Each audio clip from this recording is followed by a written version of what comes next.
कैसे हो बच्चों। आज हम शुरू करने वाले हैं अपना बहुत ही इंटरेस्टिंग टॉपिक जिसका नाम है लेज़र। यहाँ पर हम फोर्थ यूनिट में हम लेज़र को पढ़ते हैं। दो पार्ट में आती है बच्चों हमारी फोर्थ यूनिट, लेज़र और ऑप्टिकल फाइबर। बहुत सारे टीचर पहले ऑप्टिकल फाइबर पढ़ाते हैं फिर लेज़र पढ़ाते हैं, मुझे नहीं पता क्यों पढ़ाते हैं ऐसा। वो ऑप्टिकल फाइबर बच्चों लेज़र की ही एप्लीकेशन है एक, है ना। उसमें लेज़र लाइट यूज होती है हमारी। तो उससे पहले अगर वो एप्लीकेशन है तो उससे पहले हमें क्या पढ़ना चाहिए, लेजर पढ़नी चाहिए कि लेजर है क्या, क्यों यूज हो रही है इसकी, बहुत सारी मल्टीपल एप्लीकेशन में क्यों यूज हो रहा है इसका, इसको हम पढ़ क्यों रहे हैं और ये है क्या असलियत में, इसके फंडामेंटल रूल्स क्या हैं, किससे मिलकर बनी है ये। आइंस्टीन ने इसको प्रपोज किया था 1970 में, है ना, 1917 में। और ये एक्सपेरिमेंट इसका परफॉर्म हुआ 1960 में। इतने ईयर कैसे लग गए भाई, 43 ईयर कैसे लग गए, है ना बच्चों, क्या कारण था उसका, ये सब चीजें डिस्कस करेंगे एकदम बेहतरीन वे में, एकदम बेहतरीन से समझेंगे। सबसे पहले बच्चों बात सुनो मेरी, अगर हमने लेजर के नाम को ही जान लिया तो हमने समझ लीजिए करीबन 70% काम अपना पूरा कर लिया। नाम को ही पढ़ लिया, ऐसा क्यों है? ऐसा बच्चों इसलिए है क्योंकि कोई भी साइंस का फिनोमिना हो उसके नाम तब रखे जाते हैं जब उसकी प्रॉपर्टी डिसाइड हो गई हो, मतलब उसकी प्रॉपर्टी सारी एनालाइज कर दी हो सारे साइंटिस्ट ग्रुप के थ्रू, उसके बाद हम उसका नामकरण करते हैं।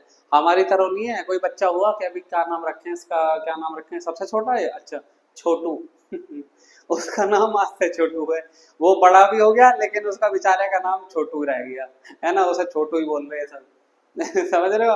और या फिर क्या नाम रखे हैं कि भाई इससे बड़े वाले का नाम क्या, सोनू, मोनू हो गया समझ रहे हो बात। इस ऐसे नहीं रखा जाता साइंस में नाम अपनी प्रॉपर्टीज का, ये रखा जाता है इनके प्रॉपर्टीज को मद्देनजर रखते हुए, इनके प्रॉपर्टीज को ध्यान में रखते हुए इनका नामकरण किया जाता है। तो अगर नाम ही पढ़ना आ गया ठीक से साइंस में तो काम बन गया हमारा, आधा काम हो गया। समझ रहे बच्चों, तो यही जानेंगे हम। फालतू की चीजें छोड़ो, अपने इंटरेस्टिंग चीजों पे आओ, अपने नॉलेज पे आओ, जो कि सारी जिंदगी तुम्हारे काम में आएगी, सारी जिंदगी तुम्हारे दिमाग में रहेगी।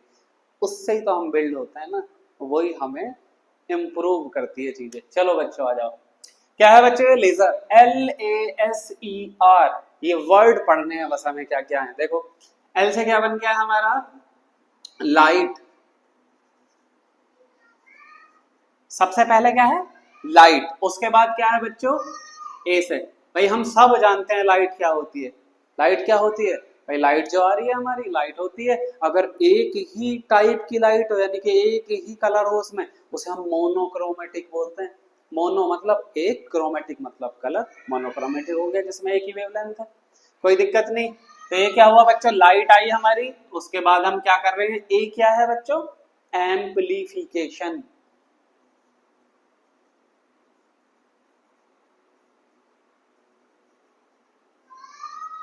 क्या है बच्चों ये, एम्पलीफिकेशन। ये क्या होता है भाई एम्पलीफिकेशन, एम्पलीफिकेशन होता है बच्चों, इसके भी नाम से डिफाइन है। एम्पलीफिकेशन क्या है, एम्पलीफिकेशन होता है एम्पलीट्यूड को बढ़ा देना। मतलब हम क्या कर रहे हैं, कोई एक लाइट पिक कर रहे हैं, किसी भी एक कलर की लाइट ले लेंगे, उसके एम्पलीट्यूड को बढ़ा देंगे। चलो भाई ये तो पढ़ लिया, एम्पलीट्यूड को बढ़ा देंगे। लेकिन अब तुम किसी को पढ़ा रहे हो ऐसे, भाई लेजर क्या होती है, लाइट लो एम्पलीट्यूड को बढ़ा दो, क्या कहेगा, अरे भैया कैसे बढ़ाओगे तो बता दो। तो मेन तो काम क्या है, कैसे बढ़ेगी ये। अब देखो कैसे बढ़ेगी, वही तो है कमाल की चीज। ये बढ़ेगी बच्चों through light amplification, through stimulated emission. Stimulated, stimulated आया अभी पढ़ेंगे क्या क्या है ये स्टिमुलेटेड, क्या वर्ड बोल रहा है, स्टिमुलेटेड एमिशन। समझ गए, लाइटली एम्पलीफाई कर दिया, किसके थ्रू किया, स्टिमुलेटेड एमिशन के थ्रू किया। किसका किया, ऑफ रेडिएशन। समझ में आ गई बात, क्या क्या है समझने को, है क्या इसमें, कुछ नहीं है, एक ही है बस समझने को। स्टिमुलेटेड एमिशन क्या होता है, सारी चीज हम जानते हैं। देखो लाइट जानते हैं, एम्पलीफिकेशन जान गए हम, एम्पलीफाई करना, किसी चीज को एम्पलीट्यूड बढ़ा देना। किसका बढ़ा रहे हैं बच्चों, देखो क्या कर रहे हैं, रेडिएशन किसा बोलते हैं, रेडिएशन बोलते हैं बहुत सारी मल्टीपल वेव का ग्रुप, जहां पर हम radio wave microwave, x-ray, gamma ray, सब चीजों का स्टडी करते हैं। रेडिएशन है वो पूरा का पूरा एक बंडल है, उसमें से एक बंडल में से एक वेव चुन ली। कौन सी चुन ली? एक लाइट चुन ली कोई भी कलर की, उसके एम्पलीट्यूड को एम्पलीफाई कर दिया। किसके थ्रू किया? स्टिमुलेटेड एमिशन के थ्रू किया। तो अल्टीमेटली कहां पर आ गए? हमारा गोल क्या है आज का, या लेजर है क्या असलियत में? Stimulated emission. हमें पढ़ना है स्टिमुलेटेड एमिशन क्या है। चलो पढ़ते हैं स्टिमुलेटेड एमिशन। किसने बताया था? 1917 में आइंस्टीन ने बताया था इसके बारे में, 1916-17 के आसपास। समझ गए? तो चलो पढ़ते हैं। केवल इसके बारे में नहीं बताया था उन्होंने, 3 फिनोमिना दिए थे, उसमें से एक था ये। 3 फिनोमिना नहीं ऐसा मतलब दिए थे उन्होंने या बताया था, लेकिन 2 फिनोमिना तो पहले से एग्जिस्ट करते थे। उन्होंने एक ऐड किया था अपना फिनोमिना, उसको हम स्टिमुलेटेड एमिशन बोलते हैं। देखो क्या क्या है। पहला है बच्चों स्टिमुलेटेड एब्जॉर्प्शन।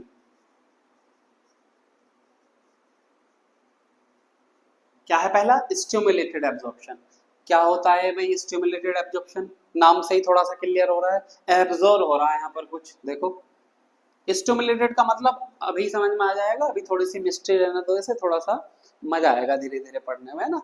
अभी बताऊंगा इसके बारे में। देखो एब्जॉर्प्शन क्या होता है? एब्जॉर्प्शन होता है भाई सारे सब चीजों की, इलेक्ट्रॉन की, एटम की, सब चीजों की टेंडेंसी क्या होती है? टेंडेंसी ये होती है उनसे कुछ भी काम ना लिया जाए, आराम से वे ग्राउंड स्टेट में पड़े हो, आराम से मजे मार रहे हो, बस नेटफ्लिक्स चल रहा हो सामने, टीवी खुल रहा हो, मजे ही मजे, एसी चल रही हो, मजे ही मजे, है ना, आराम से पड़े हो, कोई डिस्टर्ब करने वाला ना हो। सही बात है, बिल्कुल वर्क ना लिया जाए इनसे। लेकिन ऐसा होता कोई है भाई? कौन मजे में रहने देता है हम लोगों को? ऐसे इलेक्ट्रॉन को कोई नहीं रहने देता। क्या किया? आया कोई एनर्जी दी ने, ठीक है, कोई आया भाई, कोई एनर्जी देना आया, समझो घर में से कोई आ गया, बड़ा भाई, छोटा भाई, कोई है ना, मम्मी पापा, कोई भी, के जा भाई बाहर जा, 100 रस लेकर चाय बनी 100 रस खाने या कुछ भी, या तुम्हारा एडमिशन करा दिया, जाओ भाई कॉलेज, 75% अटेंडेंस करनी तुम्हें, जाओ फटाफट कॉलेज भागो। तो वो कौन सी स्टेट है तुम्हारी? वो है हायर एनर्जी स्टेट। तो क्या किया तुमने? बाहर से एनर्जी किसी ने दी तुम्हें और तुम पहुंच गए हायर एनर्जी स्टेट में। यानी कि क्या हो गया बच्चों तुम्हारा? तुमने क्या किया? एनर्जी एब्जॉर्ब कर ली। तो अब्जॉर्ब करके कहाँ चले गए? ऊपर। एब्जॉर्प्शन का मतलब क्या हुआ? किसी चीज को एब्जॉर्ब करके ऊपर पहुंच जाना। और बच्चों स्टिमुलेटेड का मतलब क्या है? स्टिमुलेटेड का मतलब है जब इलेक्ट्रॉन को कोई एनर्जी दे, मतलब कोई एक्स्ट्रा वर्क कराए हम पे। जैसा कि हमें ही समझ लो इलेक्ट्रॉन, है ना, कोई एक्स्ट्रा वर्क कराए, कोई दूसरी एक्सटर्नल एजेंसी किसी के थ्रू हम इसको एनर्जी दे, उसको ही, उस वर्ड को क्या बोलते हैं? स्टिमुलेटेड बोलते हैं। समझ गए मतलब क्या हुआ? Stimulated absorption. हमेशा यही होता है हर एक मटेरियल में, ठीक है, इसमें कोई नई बात नहीं है। सेकंड बात को समझते हैं। सेकंड क्या है बच्चों हमारा? सेकंड है बेटा हमारा, अब क्या होगा? Spontaneous emission. इसको पढ़ते हैं, देखते हैं।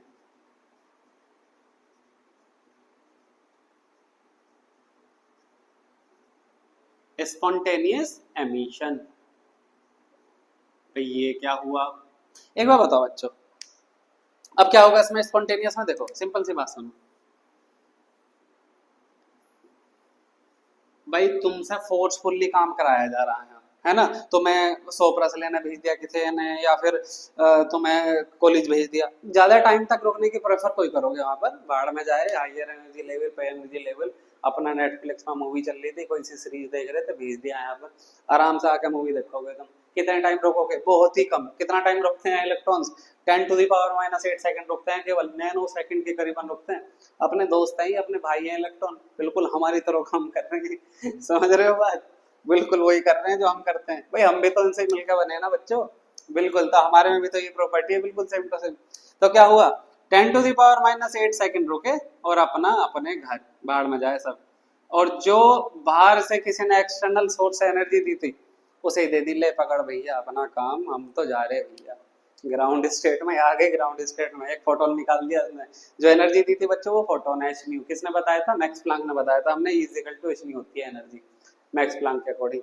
तो ये क्या हो गया? बाहर आ गई एनर्जी एच न्यू, जो ली थी उसने दे दी। तो बच्चों क्या बोला इसने इसे? एक बार बताओ, तुम कॉलेज गए 75% अटेंडेंस देना, क्योंकि होता तो वहां पर कुछ है नहीं, रट्टाफिकेशन होता है, टोटल रट्टाफिकेशन तुम सुनो उनके और अपना आ गए, आया कुछ नहीं है, फिर सोच सर्च कर रहे हैं क्या, वन शॉट में भी वही हो रहा बस वो इंटरेक्टिव पैनल चला के दिस बता रहे, ये बता रहे नहीं क्यों भाई, क्यों हो रहा है ये किसी को कोई नहीं बता रहा, क्यों पता नहीं, क्योंकि शायद पढ़ते नहीं होंगे या कम मेहनत करते होंगे, जो भी है, लेकिन सारे टीचर ऐसे नहीं है, बहुत सारे बेहतरीन नॉलेज भी दे रहे हैं बहुत सारे। चलो ठीक है बच्चों, तो क्या हो रहा है अब यहाँ पर, नीचे आ गया भाई ये, इसको क्या बोला, स्पॉन्टेनियस, क्यों, इस पे कुछ फोर्स कोई है भाई, ये तो आएगा ही घर अपने खुद आएगा, इस किसी को फोर्सफुली लाने की जरूरत नहीं है यहाँ पर कि भाई ये कहो कि अपने घर जा, नहीं, स्पॉन्टेनियस उसे ही तो बोलते हैं जो खुद से हो, और क्या हो रहा है, एमिशन हो रहा है, तो स्पॉन्टेनियस एमिशन हो गया। दो बात क्लियर हो गई भाई, चलो स्पॉन्टेनियस एमिशन भी समझ में आ गया हमारे। थर्ड पे आते हैं, जो कि असली आइडिया था आइंस्टीन का, क्या है असली आइडिया, थर्ड क्या है बच्चों, ये है इसका नाम बच्चों स्टिमुलेटेड एमिशन।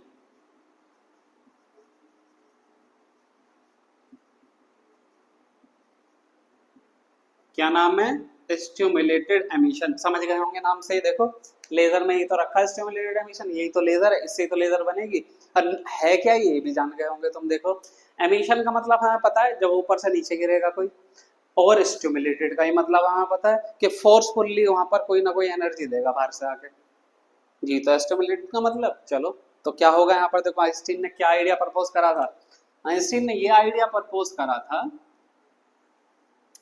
कि जिस समय पे इलेक्ट्रॉन ऊपर ही है, कितने टाइम तक ऊपर है, 10⁻⁻8 सेकंड तक, तभी एक्सटर्नल सोर्स से, कोई भी सोर्स हो सकता है, वो क्या होगा हम बताएंगे आगे चल के क्या होगा वो, तभी एक और फोटोन इन्हें दे दो, एक और फोटोन दे देंगे तो क्या होगा, देखो देखो क्या होगा, एक और फोटोन दे दिया, किसे दे दिया, इस वाले इलेक्ट्रॉन को दे दिया, इस वाले इलेक्ट्रॉन को, तो इसके पास कितने फोटोन हो गए बच्चों, अब दो फोटोन हो गए इसके पास, क्यों, पहले से भी तो एक फोटोन था, जब ये नीचे से ऊपर गया एक फोटोन लाने लेके गया भाई, इसे टॉफी उफी भी तो दी होगी जब ये सोपरस लेने गया था, यहाँ से आना गया था, टॉफी उफी कुछ पैसे उसे दे के ले, 100 रुपए का सोपरस का पैकेट आएगा, 150 रुपए, 50 रुपए तू रख लियो तभी तो जाएगा वो ठीक है, तो इसमें इसके पास क्या हो गए, 50 रुपए और देगी, दे दिए उसे, ऐसा समझ लो, तो इस बार 100 रुपए हो गए उसके पास, यानी कि दो फोटोन आ गए इसके पास।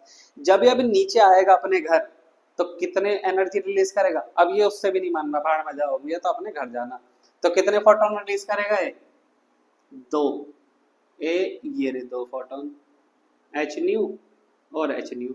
अब ये दो फोटोन अगले वाले इलेक्ट्रॉन से इंटरेक्ट होंगे, तो जब दो वे इलेक्ट्रॉन गिरेंगे नीचे तो 4 फोटोन निकलेंगे, फिर वे 4 अगले वाले से 4 से अटैच होंगे, फिर वो 8 निकालेंगे, तो मल्टीपल प्रोसेस ऐसे ही चलता जाएगा, एक्सपोनेंशियल ग्रोथ बोलते हैं बच्चे इस प्रोसेस को। जब ऐसे ही चलता जाएगा तो एट द एंड हमें क्या मिलेगा, बहुत सारे बिलियंस ऑफ फोटॉन्स, और बहुत सारे बिलियंस ऑफ फोटॉन्स का मतलब बहुत सारी लाइट, और जब उसको एक कांस्टेंट फेज से, यानी कि एक नैरो गैप से निकाल देंगे हम, उसे ही लेजर लाइट बोलते हैं वैसे हम। चलो सही बात है भाई, लेकिन सुनो मेरी बात, यहाँ पर एक बड़ा इंटरेस्टिंग सा क्वेश्चन है भाई, मेरे दिमाग में तो आता है ऐसे क्वेश्चन, मतलब आने भी चाहिए तुम्हारे दिमाग में। तुम किसी एक छोटे बच्चे को, यार अपने दोस्त को जो फिजिक्स नहीं पढ़ता, उसे फिजिक्स से कुछ मतलब ही नहीं है, ऐसे भी दोस्त होंगे तुम्हारे, है ना, या फिर गांव के किसी बुढ़े को, है ना, किसी को भी ऐसी बैठा के समझाओ इसे, तो उसका सबसे पहला क्वेश्चन पता क्या होगा, उसका सबसे पहला क्वेश्चन ये होगा, भाई यहाँ से भी तो इलेक्ट्रॉन गिर रहे हैं और यहाँ से भी एनर्जी रिलीज हो रही है, तो यहाँ क्यों नहीं बन रही लेजर। हम ये कह रहे हैं कि लेजर इससे बनती है स्टिमुलेटेड एमिशन से, कि जब ये दो फोटोन छोटे तब लेजर बन गई। भाई यहाँ भी तो अगर 20 इलेक्ट्रॉन ऊपर गए होंगे, 20 के 20 नीचे गिरेंगे, तो 20 के 20 तो एनर्जी निकलेगी ना, 20 के 20 फोटोन निकलेंगे यहाँ भी, तो यहाँ भी तो हल्की माड़ी लेजर बननी चाहिए थी। अमूमन बात सब ये कहेंगे ऑब्वियसली, लेकिन बनी क्यों नहीं है, सही बात नहीं है, लॉजिक नहीं है बिल्कुल, इसे ही समझ लेते हैं बनी क्यों नहीं भाई, है ना बच्चा, समझो इसे। एक एग्जांपल लो, 3 दोस्त है समझ लो, है ना, 3 दोस्त या 4 दोस्त जितने भी ले लो, है ना, सारे पढ़ते हैं बढ़िया चारों के चारों, और बीटेक के लास्ट ईयर में उनकी इंटर्नशिप लग गई भाई यूके, ये यूएस समझ लो, यूके ले लो, यूएस ले लो, इंटर्नशिप लग गई उनकी चारों की, चले गए चारों के चारों, बढ़िया आराम से मजे कर रहे थे अपने देश में, इंडिया में, है ना, बढ़िया खुश थे बेचारे, कोई बात नहीं, इंटर्नशिप लग गई तब भी खुश है, यूएस चले गए, चलो वहां से कुछ पैसे कमा रहे हैं। एक चला गया समझ लो कैलिफोर्निया चला गया, एक चला गया तुम्हारा न्यूयॉर्क चला गया, एक दूसरे कॉलेज में चला गया, लेकिन सारे अलग अलग हो गए, ठीक है।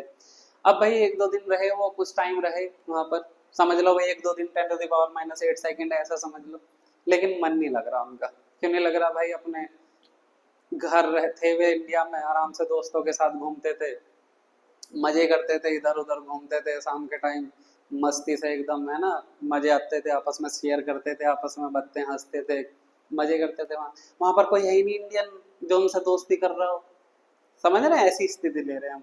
भाई बेचारे आपस में फ्रस्ट्रेट हो रहे हैं इधर उधर, क्या करें, सुबह से शाम तक किसी से बात नहीं कर सकते, इतनी बढ़िया इंग्लिश नहीं है अभी तक जो अंग्रेजों को दोस्त बना ले अपने, वो भी नहीं हो पा रहा, और अगर इंग्लिश भी ठीक है तो मतलब बोल नहीं पा रहे इतना बढ़िया से।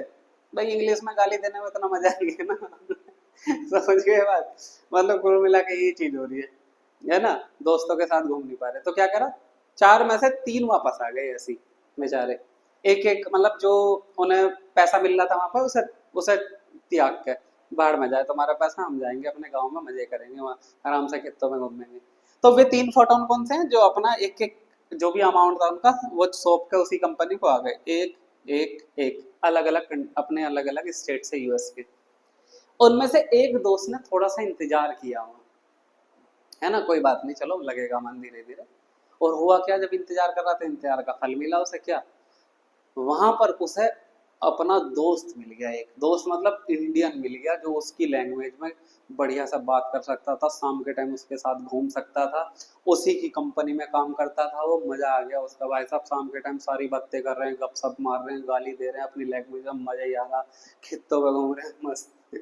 बात समझ रहे हैं? यानी कि एक और, जैसे कि यहाँ पर एक फोटोन था, एक और फोटोन मिल गया अपने ही जैसा, मजा ही आ गया है तो भाई। तो समझ रहे हैं बात क्या हुआ है? एम्पलीट्यूड डबल, एक ही जैसा बंदा मिलने का मतलब है कि एम्पलीट्यूड डबल हो जाना, एम्पलीफाई हो जाना एम्पलीट्यूड का। कंडीशन क्या है? स्टिमुलेटेड एमिशन कर क्या रहा है?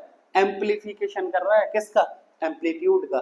यही तो हो रहा है एम्पलीफिकेशन, कि हमने एक और दोस्त पकड़ा दिया उसे जो इंतजार कर रहा था उस दोस्त का।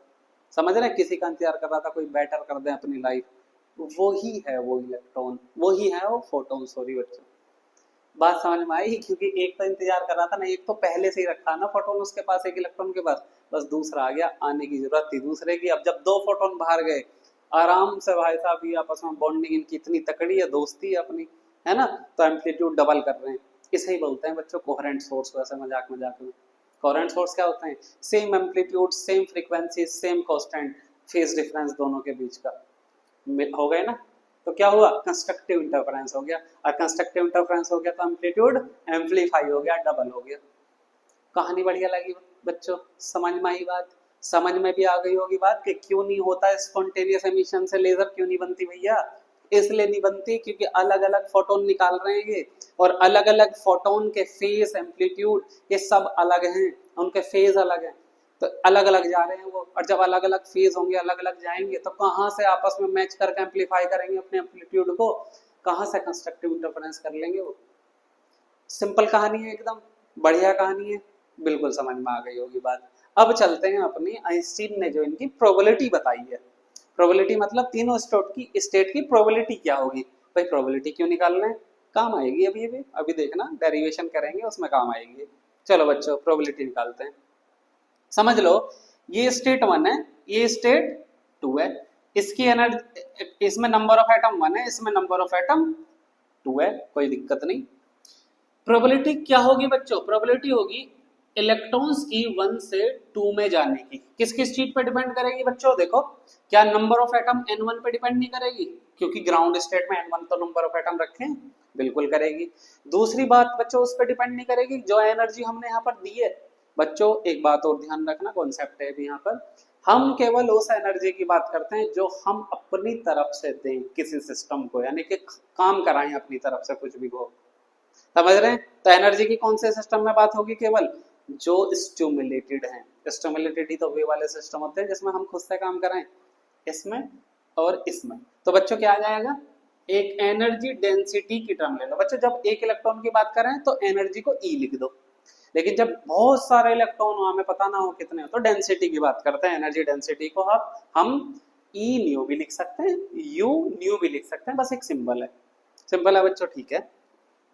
अब बच्चों P12 को ऐसा लिख लूं, P12 कोई दिक्कत, और यहाँ पर एक आइंस्टीन ने कांस्टेंट दे दिया जिसका नाम है बच्चों B12 N1 और एनर्जी डेंसिटी, ऐसे के ऐसे इक्वेशन नंबर 1 बन गई। समझ में आ गई बच्चों? इसे भी नहीं रटना B12 क्यों आया यहाँ पर, अभी देखना, अभी सब कुछ रट्टाफिकेशन कैंसिल करेंगे तुम्हारा। इसका भी निकाल दो बच्चों। भाई इसके लिए भी हम क्या फाइंड करेंगे, अब इसके लिए भी तो हमें ये चाहिए प्रोबेबिलिटी, इसकी प्रोबेबिलिटी फाइंड करो। क्या होगा, P21 नहीं होगा बच्चों इस बार प्रोबेबिलिटी, बिल्कुल प्रोबेबिलिटी P21 होगी। तो क्या होगी P21 बराबर किसके होगा, किसके होगा बताओ भाई। डिपेंडेंसी देखो, क्या केवल N2 पे डिपेंड नहीं करेगा, क्योंकि ऊपर वाले इलेक्ट्रॉन N2 नहीं है, वही तो गिर रहे हैं नीचे। डिपेंडेंसी किस पे आएगी, केवल N2 पे। एनर्जी पे आएगी नहीं, क्योंकि यहाँ पर एनर्जी हम खर्च नहीं कर रहे, एनर्जी तो रिलीज हो रही है, यहाँ पर कुछ काम को ही करना पड़ रहा है हमें, तभी तो नाम स्पॉन्टेनियस है इसका। बिल्कुल आ गई होगी बात समझ। यहाँ पर आइंस्टीन ले लेते हैं कोफिशिएंट, इसका नाम है A21 और N2 आ गया, इसे भी नाम दे दो इक्वेशन नंबर 2। चलो थ्री पे चलते हैं अपनी। यहाँ पर बताओ बच्चों प्रोबेबिलिटी क्या होगी, फिर से 2-1 होगी, बिल्कुल होगी। देखो यहाँ भी 2-1 है, यहाँ भी 2-1 है, इसे डैश बोल दो, क्या दिक्कत है, कुछ भी नाम रख दो इसका, P21 डैश रख दो, डबल डैश रख दो, ट्रिपल डैश रख दो, कुछ भी रख दो, पवन रख दो इसका नाम, पी से पवन, कुछ भी रख दो। चलो भाई आगे चलो, ये हो गया। अब बच्चों यहाँ से भी एटम कहाँ से गिर रहे हैं, N2 से गिर रहे हैं, ये वाली स्टेट कौन सी है, N2 से गिर रहे हैं। भाई डिपेंडेंसी फिर से N2 पे आई। क्या यहाँ पर हम एनर्जी नहीं दे रहे, दे रहे हैं, ये रिएक्शन तो एनर्जी की बात नहीं होगी, एनर्जी की कौन सी बात होगी, एनर्जी डेंसिटी की बात होगी। तो डेंसिटी कौन सी है, सिंबल ले रहे हैं एनर्जी डेंसिटी बच्चों, बस सिंबल ले लिया। अब बताओ क्या आ गया, यहाँ पर आइंस्टीन फिर से एक कोफिशिएंट ले लेंगे जिसका नाम है बच्चों B21 और एनर्जी डेंसिटी, ये एक आ गई, इक्वेशन थर्ड आ गई। अब एक चीज रटनी पड़ रही होगी तुम्हें, बस एक चीज में दिक्कत होगी शायद बच्चों तुम्हें, देखो क्या दिक्कत होगी कि सर ये कहीं पे A21 लिख दिया, कहीं पे B12 लिख दिया, कहीं पे B21 लिख दिया, ये क्या है। आइंस्टीन इतने बेवकूफ इंसान थे जो ऐसे ऐसे हमें रटवाने के लिए डेरिवेशन देगी, हमें यहाँ का रटना पड़ रहा है तो कोफिशिएंट। ऐसा ही लग रहा ना, ऐसा नहीं है, वो इतने ज्यादा सबसे इस सदी के सबसे महान, पिछली सदी के सबसे महान साइंटिस्टों में से एक है आइंस्टीन। ऐसा नहीं है उनका इतना बड़ा कंट्रीब्यूशन को हम ऐसे बोल रहे हैं। देखो बच्चों क्यों कह रहा हूं मैं ऐसा, देखो अगर बच्चों हम समझो कल को तुम बहुत बड़े साइंटिस्ट बने है ना, और तुम गए यूएस एकदम धूम मचाने, वहां पर रिसर्च करने, अपने अपने इंडिया का नाम भी रोशन करने, ठीक है।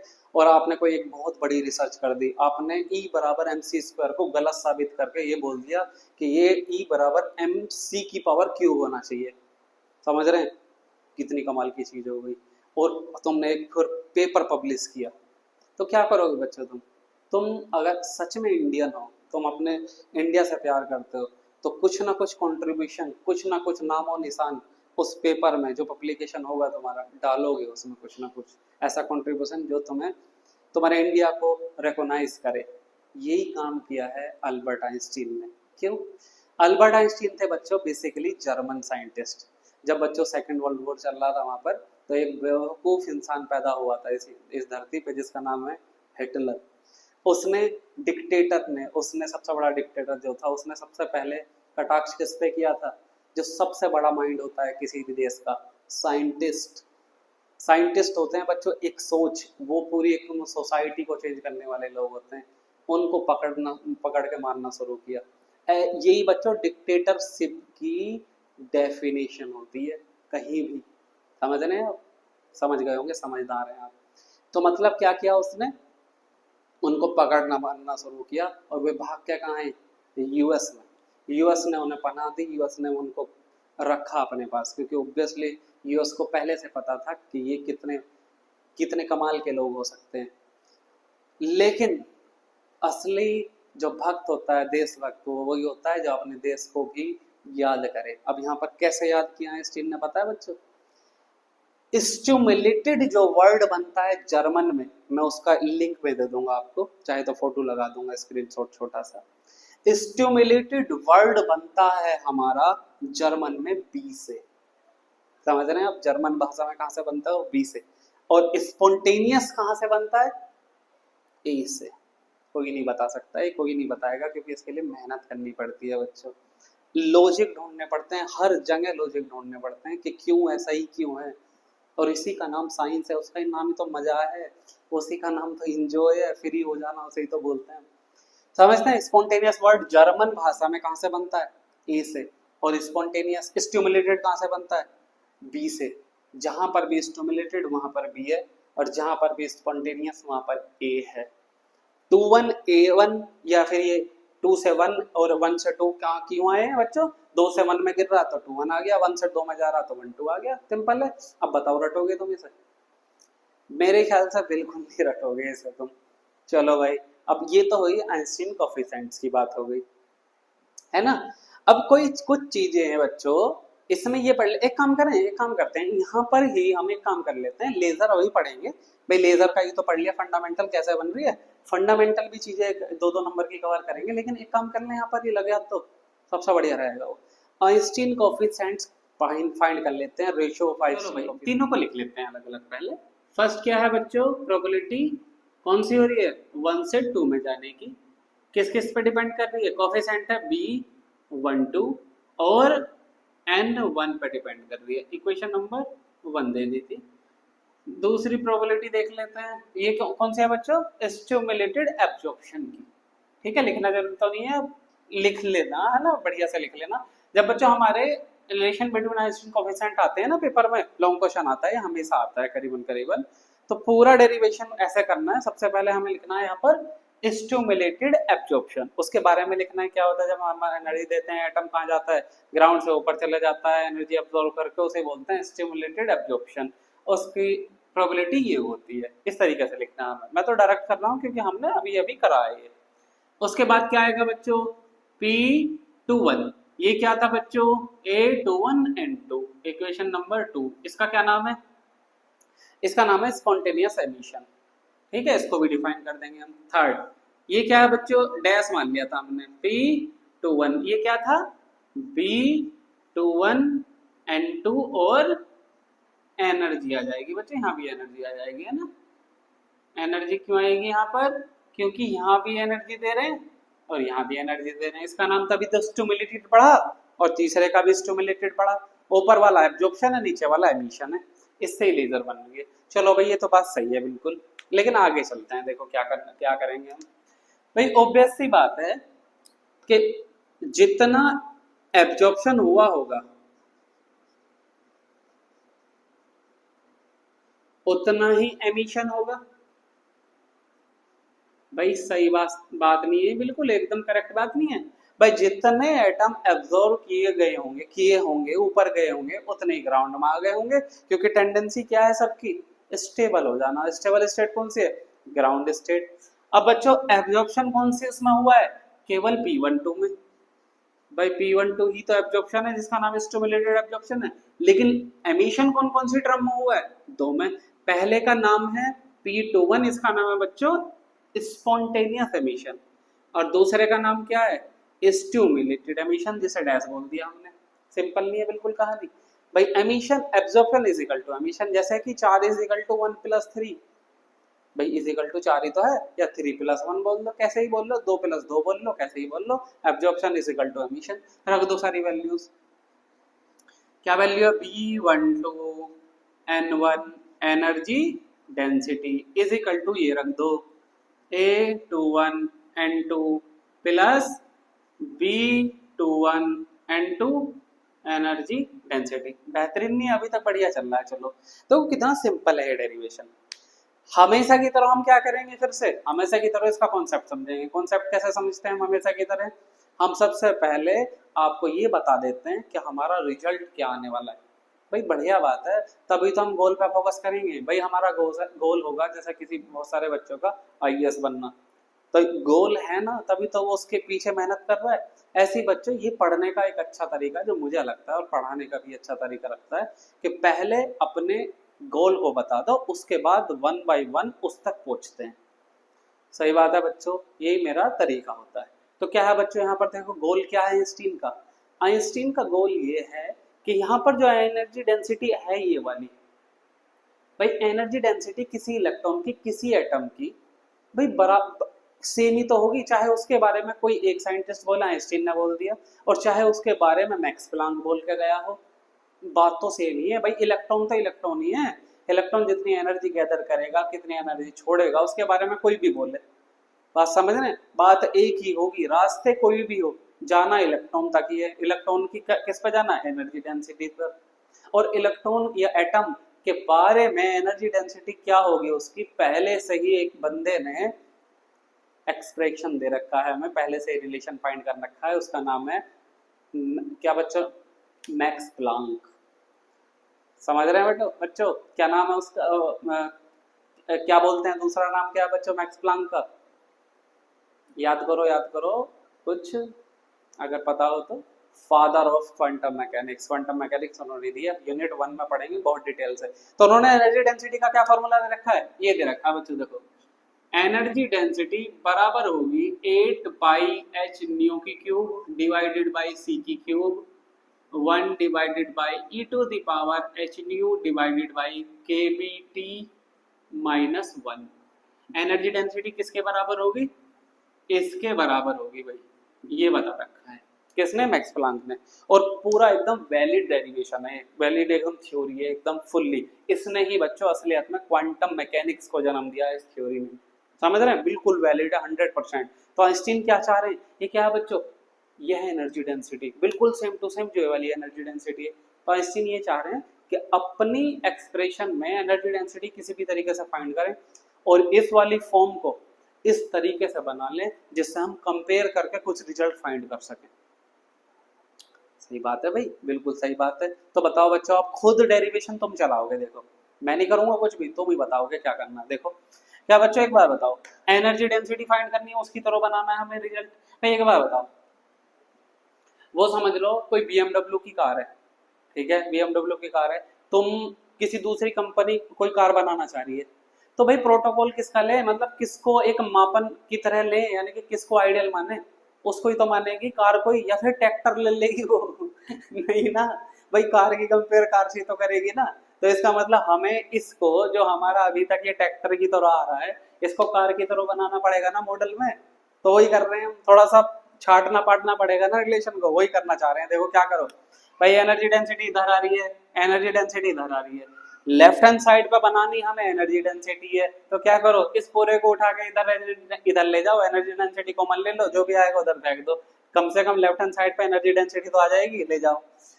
B12 N1 energy density minus B21 N2 energy density, जो बचा लिख दो A21 N2 कॉमन ले लो एनर्जी डेंसिटी।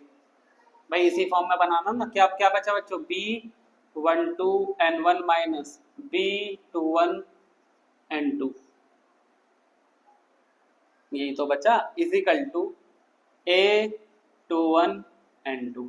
ठीक ठीक है, कहीं कहीं तक ट्रैक्टर से उधर जा रहा है कार की तरफ उस हमने कार मान रखा है, ठीक है जा रहा है, कब जाएगा देखो, और अच्छा कब लगेगा? सारे को नीचे भेज दो, कम से कम इधर के तो पहिए बन जाए इसके, लेफ्ट हैंड साइड के, चलो बना लो, सारे को उधर भेज दिया, क्या बचा बच्चों? Energy density left hand side पर बन गई। क्या आया एनर्जी डेंसिटी का फॉर्मूला? इजिकल टू ये आया A21 N2 divided by B12 N1 minus B21 N2। आ गया बच्चों एनर्जी डेंसिटी का फॉर्मूला? बिल्कुल आ गया। देखो अब एक काम और करो भाई, थोड़ी सी तो शेप में लाए हम इसे, और थोड़ा सा शेप में लाओ, और थोड़ी सी कटिंग करो, इसमें कुछ कुछ बनाओ ऐसा ट्रैक्टर को अपनी कार जैसा। देखो यहाँ पर 1 आ रहा माइनस का, और यहाँ पर ये आ रहा है, तो कैसा कैसा आएगा? -1, सारा कॉमन ले लो बाहर, तभी तो आएगा -1, टोटल कॉमन ले लिए टर्म। देखो तो क्या आया, is equal to A21 N2 divided by B21 N2, और ऐसा नहीं लिख सकता मैं भाई, कार की तरह बनाना है, B12 N1 divided by B21 N2 -1। देखो कुछ कुछ एकदम मॉडल बन रहा है, एकदम BMW की कार की तरह बन रहा है, ऐसे ही बन रहा है बिल्कुल हमारा ट्रैक्टर। चलो अब देखो बच्चों क्या हुआ, N2 से N2 खत्म हो गया, यहाँ क्या क्या बचा? जो बचा वो लिख दो, A21 B21 1 divided by B12 B21 N1 divided by N2 minus 1। चलो भाई आगे करते हैं बच्चों। आइंस्टीन ने ये प्रूफ किया था अगर हम थर्मल कंडीशन यानी कि थर्मल कंडीशन को इक्वल कर दें, यानी कि टेम्परेचर का कोई वेरिएशन ना है सिस्टम में, तो हमारा B12 B21 के बराबर हो जाता है। इन्होंने बिल्कुल अच्छे से इसका डेरिवेशन देकर प्रूफ कर रखा है जब हम टेम्परेचर का वेरिएशन ना लें सिस्टम में। B12 क्या है बच्चों, याद करो। B12 है स्टिमुलेटेड एब्जॉर्प्शन, किसके बराबर हो जाते हैं, स्टिमुलेटेड एमिशन के। अगर ये बराबर हो गया बच्चों, जो अगर नहीं जो होता ही है, तो बच्चे ये दोनों कट जाएंगे, बिल्कुल कट जाएंगे। तो हमारा एक्सप्रेशन आ जाएगा A21 divided by B21 1 divided by N1 divided by N2 minus 1। यहाँ तक आ गए हम बच्चों। इस इक्वेशन 1 2 3 मान रखी थी हमने, फोर्थ मान लो, ठीक है भाई, फोर्थ मान लिया, कोई दिक्कत नहीं है। अब आगे काम शुरू करते हैं अपना। और कौन सा काम है आगे देखो भाई। ये हमारा ट्रैक्टर बिल्कुल कार की तरह बनना शुरू हो गया है, लेकिन एक कमी आ रही है बस देखो, या N1 और N2 है और वहां पर e to the power h nu by kBt है। भाई इसे भी दूर करना है, अभी करेंगे इसे भी दूर। देखो कैसे करेंगे। यहाँ पर बच्चों N1 क्या है, number of atom in ground state, ground state के नंबर ऑफ एटम बता रहा है। N2 क्या है, number of atom in higher energy state. अब इसका एक्सप्रेशन किसने दिया भाई, इसका एक्सप्रेशन पहले से ही हमारे आर्काइव में पड़ा था जब आइंस्टीन काम कर रहे थे, पहले से ही दे रखा था एक बंदे ने। क्या नाम है जिसका, बोल्ट्जमैन डिस्ट्रीब्यूशन लॉ। बोल्ट्जमैन ने यहाँ पर क्या दिया था, अपना एक रूल दे रखा था कि भाई नंबर ऑफ एटम को काउंट कैसे करें किसी भी स्टेट के। ऐसा कोई है कि भाई बहुत सारे नंबर ऑफ एटम रखे हैं, billions of number of atom, एक काम करो गांव वालों को इकट्ठा करो, ऐलान किया जाए सारे में आज हम एटम को गिनेंगे। ऐसा कोई होगा कि 100 तो गिनेगा, 200 में, 500 में, ऐसा कोई होगा। मैथमेटिकल एक रिप्रेजेंटेशन होगा इसको गिनने का। चलो गिनते हैं ऐसे भी भाई, कैसा आए होंगे नंबर ऑफ एटम। देखो क्या होता है बच्चों, N1 ग्राउंड स्टेट के number of atom is equal to बराबर होंगे N नोट। N नोट क्या है, इनिशियल नंबर ऑफ एटम जितना हुए हो भाई, इनिशियल में सारे ग्राउंड में ही तो रहेंगे, तो N1 is equal to N naught. हमने ये मान लिया कि N1 is equal to N naught है, जो कि इनिशियल नंबर ऑफ एटम है, divided by e to the power E1 into kBt। ये एक फॉर्मूला होगा। क्या अब ये कैसा फॉर्मूला होगा भाई, इसे भी क्यों रटा है हम, बिल्कुल नहीं रटना इसे भी। देखो क्या इसका लॉजिक है, इसको लॉजिक को समझो, और लॉजिक लो और बाहर में जाए, सब रटना नहीं पड़ने का। फिर देखो क्या हुआ भाई, टेम्परेचर का तो वेरिएशन पहले ही खत्म कर दिया आइंस्टीन ने। यहाँ पर टेम्परेचर इक्वल ले रखा है, इसकी तो बात ही नहीं करनी। केबी क्या है, कांस्टेंट है भाई, अपन अभी तो कुछ नाम देगा ना वो बोल्ट्जमैन, तो बोल्ट्जमैन कांस्टेंट रख रखा है इसने केबी का नाम, केबी की नाम। चलो आगे चलो। E1 क्या है, E1 है बच्चों ग्राउंड स्टेट की एनर्जी। भाई ग्राउंड स्टेट की एनर्जी तो है, इसकी तो बात कर रहे हैं ना बच्चों, इन दो स्टेट की बात कर रहे हैं भाई। ये दो कोई है E1 E2, और ये क्या है N1 और ये N2, इसकी बात कर रहे हैं E1 E2 N1 N2 भी। ठीक है बच्चों। अब देखो हम क्या करें, अब हम कर रहे हैं कि E1 स्टेट में, यानी कि E1 स्टेट की एनर्जी बढ़ा रहे हैं। एनर्जी बढ़ाने का मतलब क्या है, जो एटम यहाँ पर है इसको बाहर से एनर्जी दे रहे हैं, फोटोन। ऐसी तो करते हैं, बाहर से एनर्जी देते हैं, तो एनर्जी बढ़ा रहे हैं, तो फोटोन क्या होंगे, ऊपर जाना शुरू होंगे। इलेक्ट्रॉन सॉरी, इलेक्ट्रॉन क्या करेंगे, फोटोन को लेंगे और ऊपर जाना शुरू होंगे। इसका मतलब क्या है, अगर हम E1 को बढ़ा रहे हैं तो ऑब्वियस सी बात है बच्चों, E की पावर E1 बाई kBt पूरे को बढ़ा रहे हैं। समझ रहे हैं, मैं फॉर्मूला समझा रहा हूँ कहाँ से आया है। अगर E1 को बढ़ा रहे हैं तो ये सारा बढ़ेगा, बिल्कुल बढ़ेगा। अगर ये सारा बढ़ेगा तो क्या N1 घटेगा, नहीं, N1 घटेगा, बिल्कुल घटेगा। और N1 घटना ही तो चाहिए, क्यों, क्योंकि जब हम ग्राउंड स्टेट में एनर्जी प्रोवाइड करेंगे, E1 ग्राउंड स्टेट जो है हमारी, तो एटम कहाँ जाएंगे E2 में, यानी कि N2 में, और N1 से नंबर ऑफ एटम घट जाएंगे। बात समझ में आई है। तो फॉर्मूला बिल्कुल बेहतरीन बना रखा उन्होंने, ठीक है। या फिर इसे ऐसा लिख लें बच्चों, N1 is equal to N naught e to the power minus के E1 बाई kBt, बिल्कुल लिख सकते हैं। चलो आगे बात समझ। अगर N1 के नंबर ऑफ एटम इस तरीके से हम दिखा रहे हैं, तो N2 के कैसे दिखाएंगे, बिल्कुल सिमिलर। N2 बराबर क्या हो जाएगा, N naught e to the power minus E2 by kBt। भाई यहाँ पर E2 आ जाएगा बस। आगे बात समझ, बिल्कुल आगे होगी। अब क्या करना हमें, फाइंड करना है N1 डिवाइडेड बाई N2। तो n1 डिवाइडेड बाई n2 कैसे करोगे बच्चों? देखो मेरे पास बोर्ड में, यहाँ पर बोर्ड पे स्पेस नहीं था तो मैं नीचे नहीं कर रहा, वरना आपको कॉपी में नीचे ही करना है, इसे नोट करके बाहर इधर नहीं दिखाना है, ऐसे कॉपी में नीचे ही करता जाना है। और मैं सोच रहा हूँ कि सारा सबका अगर आप चाहें तो स्क्रीनशॉट भी ले लेंगे लास्ट में, इसलिए मैं एक ही बोर्ड पे सारा काम कर रहा हूँ, समझ रहे हैं? आपको कॉपी में नीचे ही करता जाना है। तो बच्चों n1 डिवाइडेड बाई n2 क्या आ गया है? n नोट से n नोट सपा हो जाएगा, और n1 की वैल्यू क्या है बच्चों?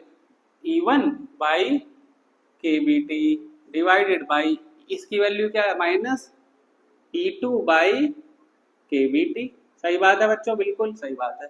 बच्चों देखो अगर इसे हम ऊपर ले जाएं तो ये प्लस का नहीं हो जाएगा, ये माइनस का ही है, तो ऊपर ले जाके क्या क्या लिख देंगे बच्चों? ऐसा e to the power e2 minus E1 by divide by KBT नहीं लिख सकते? बिल्कुल ले सकते हैं भाई, n1 डिवाइडेड बाई n2, और इसे लिख सकते हैं e to the power minus, sorry minus नहीं, E2 माइनस E1 और डिवाइडेड बाई KBT लिख सकते हैं बच्चों, ये एग्रीड? बिल्कुल ये लिख सकते हैं, बिल्कुल हम, चलो भाई ये लिख सकते हैं तो ठीक है। अब मुझे एक चीज और बता दो सिंपल लास्ट हमारा है, फिर उसके बाद हम सिंपल सा बात कर लेंगे, अपना एक्सप्रेशन आ जाएगा। क्या बच्चों E2 minus E1 H new के बराबर नहीं है?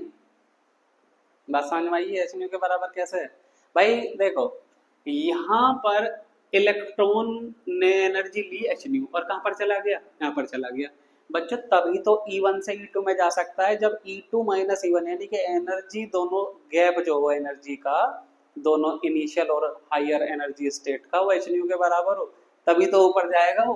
तो मतलब क्या होना चाहिए? E2 माइनस E1 बराबर होना चाहिए एच न्यू के हमेशा, तभी तो जाएगा ऊपर स्टेट में, बिल्कुल होना चाहिए। तो E2 माइनस E1 किसके बराबर है? एच न्यू के। तो N1 डिवाइडेड बाई N2 की वैल्यू क्या आ गई? e to the power H nu divided by KBT। रख दो यहाँ उठा के रख दो ना बच्चों, भाई यहाँ उठा के रख दो इसे। तो क्या आ गया बच्चों? लिखो from equation 1, from equation 4, from equation 4 क्या आ गई वैल्यू? एनर्जी डेंसिटी की वैल्यू आ गई हमारी A21 B21 1 divided by e to the power H nu by KBT minus 1। समझ गए बात? ये महाभारत अगर तुम्हारी समझ में नहीं आ रही हो तो समझ में तो आ गई होगी, इसमें कुछ है नहीं, वैसे बिल्कुल रट्टाफिकेशन नहीं है। और ये तुम्हारे पास तुमने रट लिया, समझ लो रटना इसे भी नहीं है, क्योंकि हमने बहुत अच्छे से समझा रखा है बच्चों। समझाएंगे आगे की वीडियो में, यूनिट 1 भी करेंगे उसमें कि ये कैसे आता है, ठीक है बच्चों? तो करना क्या है फिर तुम्हें? करना ये है कि भाई तुम्हें पता है n1 बाई n2 इसके बराबर ही तो आएगा, हैंड्स प्रूव्ड, जो हम करते हैं हर बार हर एक क्वेश्चन में, चाहे बीच में कुछ भी चल रहा हो लेकिन लास्ट में हैंड्स प्रूव्ड वही हो जाना है। तो n1 बाई n2 किसके बराबर आना है? एच डी बाई KBT का आना ही है, तो रख दिया यहाँ पर वैल्यू डायरेक्ट। अब बच्चों हम जो ये वाली इक्वेशन आई है हमें हमारी, इसे किससे कंपेयर करेंगे? प्लांक के रिलेशन से, according to Planck, according to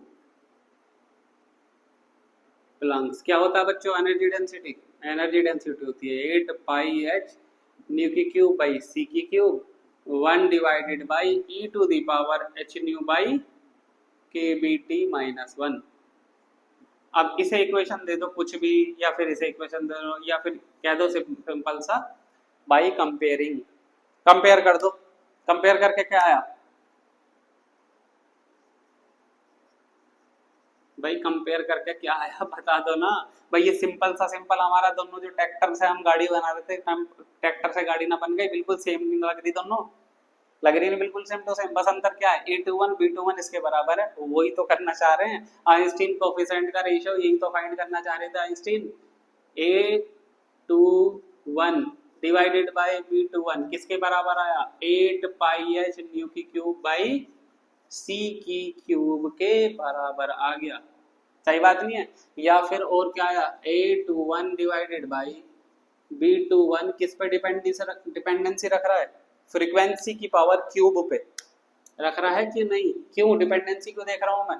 क्योंकि देखो 8 पाई एच और सी की क्यूब सारा कांस्टेंट है, सारा का सारा कांस्टेंट नहीं है, बिल्कुल कांस्टेंट है, तो डिपेंडेंसी किस पे आ गई? सी की क्यूब पर। बच्चों बताओ डेरिवेशन समझ में आ गया? डेरिवेशन बिल्कुल समझ में आ गया होगा, लेकिन आप मेरी बात सुनो बच्चों, एक कॉन्सेप्ट है यहाँ पर बहुत बढ़िया वाला, उसे समझते हैं।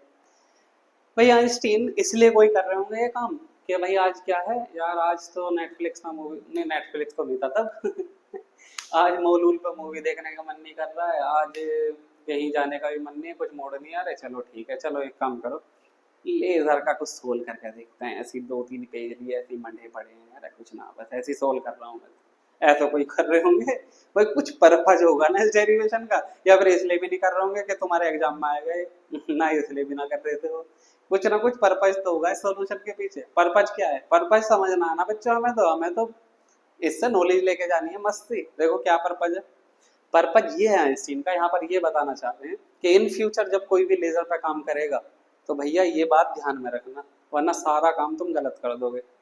बढ़िया बढ़िया बात नहीं बताई, देखो क्या हमारे बड़े बुड्ढों ने, बड़े बुड्ढे थे ये भाई, बहुत बढ़िया साइंटिस्ट थे बड़े, देखो क्या बढ़िया बात बताई। ए टू वन क्या है, समझो समझो, ए टू वन कहाँ पर आया था, स्पॉन्टेनियस एमिशन में आया था, ये स्पॉन्टेनियस एमिशन का कोफिशिएंट नहीं है ए टू वन, स्पॉन्टेनियस का मतलब ही जर्मन में ये से शुरू होता है, ये तो बताया था मैंने बिल्कुल। और बी टू वन क्या है, स्टिमुलेटेड एमिशन, जिससे लेजर बनती है, वो कहाँ पर रखा, नीचे। किसके डायरेक्टली प्रोपोर्शनल जा रहा है बच्चों, ये फ्रीक्वेंसी की पावर क्यूब, फ्रीक्वेंसी की पावर क्यूब का मतलब क्या, हायर एनर्जी, किसके डायरेक्टली प्रोपोर्शनल जा रहा है, स्पॉन्टेनियस एमिशन के। इसका मतलब डायरेक्ट ये है बच्चों कि अगर हमने एनर्जी बढ़ाई, अगर हमने फ्रीक्वेंसी बढ़ाई, यानी कि लेजर को बनाने के लिए ऐसी वेव यूज कर ली जिसकी एनर्जी ज्यादा होती है, फ्रीक्वेंसी ज्यादा होती है, जैसे कि गामा रे, एक्स रे, तो बच्चों स्पॉन्टेनियस एमिशन बढ़ने शुरू हो जाएंगे, क्योंकि अगर फ्रीक्वेंसी बढ़ेगी तो A21 बढ़ेगा, क्या बढ़ने शुरू हो जाएंगे, स्पॉन्टेनियस एमिशन। क्या स्पॉन्टेनियस एमिशन लेजर बनाते हैं, बिल्कुल भी नहीं। इसलिए बच्चों हमें ऐसी रेज यूज नहीं करनी, ऐसा एनर्जी सोर्स यूज नहीं करना जो हायर एनर्जी का हो। कितनी बेहतरीन बात बता के गए हैं यहाँ से। और हम क्या करते हैं पता है, हम क्या करते हैं, टीचर्स ये करते हैं, हम नहीं करते बच्चों, आप बच्चे को ही करते हैं, ऐसे बच्चों को तो जो सिखाओगे वही सीखेंगे। इतने मासूम बच्चे, इतने प्यारे बच्चे हैं, मैं क्या बताऊंगा इनको, बेचारे को इनको ठेल रखा है सारे के सारे रट्टाफिकेशन की तरफ, पता नहीं क्यों ठेल रखा है। ये है मेन काम। तो यहाँ से निचोड़ क्या मिला और यहाँ से सीखेंगे क्या हम, अब जब लेजर करेंगे उसको कैसे अप्लाई करेंगे इसे, समझ गए बच्चों, यानी कि हम हाई एनर्जी यूज नहीं कर सकते। ये था सिंपल काम। देखो क्या है कि कंडीशंस क्या हैं ऐसी जो लेजर बनाएंगी। भाई हमने पहली कंडीशन तो पढ़ ली, क्या, स्टिमुलेटेड एमिशन होना चाहिए, तभी हमारी लेजर बन सकती है। स्टिमुलेटेड एमिशन क्या था, एक एक्स्ट्रा फोटोन देना पड़ेगा, जब जब वो इलेक्ट्रॉन ऊपर वाली स्टेट में हो तब उस समय, सही है, चलो उस समय दे देंगे एक फोटोन। तो देखो कैसे देंगे फोटोन उसको, क्या क्या कंडीशन ऐसे होगी जो फोटोन को मतलब फोटोन को रेस्ट्रिक्ट करेगी ऊपर ना जाने से, मतलब क्या क्या चीजें हैं देखते हैं। सबसे पहला क्या बच्चा, 2 नंबर में हमेशा पूछी जाती है चीजें, क्या होती है पॉपुलेशन इन्वर्जन, क्या होती है मेटास्टेबल स्टेट, हमेशा पूछी जाती है। तो सबसे पहले क्या समझ लेते हैं, पॉपुलेशन इन्वर्जन को समझ लेते हैं। क्या होता है पॉपुलेशन इन्वर्जन, देखो नाम क्या बता रहा है इसका, भाई नाम ही सब कुछ बता रहा है इसका। तो पॉपुलेशन को इन्वर्ट कर देना है, इन्वर्ट कर देना उसको, इन्वर्जन मतलब इन्वर्ट कर देना। पॉपुलेशन कौन सी, इलेक्ट्रॉन की पॉपुलेशन, किसके बारे में बात कर रहे हैं, इलेक्ट्रॉन के बारे में बात कर रहे हैं। उसको क्या करना है, हमने उसकी पोजीशन को इन्वर्ट कर देना है। पॉपुलेशन को इन्वर्ट करने का मतलब, भाई हर कोई कहाँ पर रहना प्रीफर करता है, ग्राउंड स्टेट में। इन्वर्ट करने का मतलब क्या है, हायर स्टेट में ले जाना उन्हें बस, जहां पर अगर हमारे ग्राउंड स्टेट में 100 एटम हैं और हमारे हायर स्टेट में 101 एटम हो गए हैं, तो इसका मतलब पॉपुलेशन इन्वर्जन अचीव हो गया है। मतलब ग्राउंड स्टेट से हायर स्टेट में चाहे एक एटम ज्यादा हो, चाहे एक इलेक्ट्रॉन ज्यादा हो, लेकिन होना चाहिए ज्यादा ही, इसका नाम है पॉपुलेशन इन्वर्जन करना। मतलब समझो यहाँ पर एक कंडीशन ये है हमारी कि यहाँ पर हमारे 2 3 4 5 6 7 एटम रखे हुए हैं, 7 इलेक्ट्रॉन रखे हुए हैं। ये कौन सी स्टेट है, N1, ये कौन सी है, N2, और यहाँ पर रखे हुए 1 2 3। तो इसका मतलब क्या है, N1 ग्रेटर देन N2 है, यानी कि ग्राउंड स्टेट हमारी ज़्यादा पॉपुलेटेड है, बिल्कुल है। लेकिन एक काम करो, सेकेंड स्टेट में क्या करो, एनर्जी देके हमने क्या किया, 2 3 4 5 6 7 एटम ऊपर भेज दिया, नीचे 2 रह गए। क्या करा हमने, मतलब n2 को ग्रेटर देन n1 कर लिया, पॉपुलेशन इन्वर्ट नहीं करती, इसी को पॉपुलेशन इन्वर्जन बोलते हैं, बिल्कुल सिंपल भाषा में। समझ गए बच्चों? लेकिन पढ़ना ये है हमें, ये तो पढ़ा के चले जाएंगे तो भाई पॉपुलेशन इन्वर्जन करनी है लेजर के लिए, पॉपुलेशन इन्वर्जन मस्ट होती है बिल्कुल, मेटास्टेबल स्टेट मस्ट होती है, उसके लिए पॉपुलेशन इन्वर्जन मस्ट होती है। होती क्यों है पर मेन तो काम ये है क्यों, वही वही आगे कर रहे हैं हम, क्यों भाई क्यों होती है ये बताओ ना हमें। अब ये पढ़ते हैं हम क्यों होती है, समझो बच्चों। भाई हमारा स्टिमुलेटेड एमिशन से ही लेजर बनती है, ये तो पता चल गया। क्यों बनती है? क्योंकि यही एम्पलीफाई करता है, हमारा एम्पलीफिकेशन यही देता है हमारे एम्पलीट्यूड को बढ़ा के। ये पढ़ लिया था हमने अभी अभी। अब देखो स्टिमुलेटेड एमिशन होता क्या है कि हम एक फोटोन दे रहे हैं, एक्स्ट्रा फोटोन दे रहे हैं हम, किसको? इलेक्ट्रॉन को दे रहे हैं एक्स्ट्रा फोटोन। यही तो होता है बच्चों, एक्स्ट्रा फोटोन देना यानी कि दोस्त से मिला देना इलेक्ट्रॉन के। लेकिन एक चीज बताओ मुझे, क्या ये फोटोन जो हम जो दे रहे हैं इस पे कुछ रेस्ट्रिक्शन है कि ये ऊपर ही जाएगा, ऊपर वाली स्टेट में ही जाएगा, ये नीचे वाली स्टेट में ना जाने का? कुछ रेस्ट्रिक्शन नहीं है इसके पास, ये कहीं भी जा सकता है, ये फ्री है। समझ रहे हैं बच्चों? ये मेटल के अंदर की बात हो रही है, ये मेटल के अंदर की हायर एनर्जी और लोअर एनर्जी की बात कर रहे हैं, ये बहुत बारीकी में बात कर रहे हैं। और जो बाहर से लाइट दे रहे हैं उस पर कुछ रेस्ट्रिक्शन नहीं है कि वो ग्राउंड स्टेट पे जाए या हायर एनर्जी पे जाए, कुछ भी रेस्ट्रिक्शन नहीं लगी हुई उस पर। तो वो तो ग्राउंड पे भी जा सकते हैं, बिल्कुल जा सकते हैं। लेकिन अगर ग्राउंड पे हमने भेज दिए गए तो उससे कुछ फायदा होगा?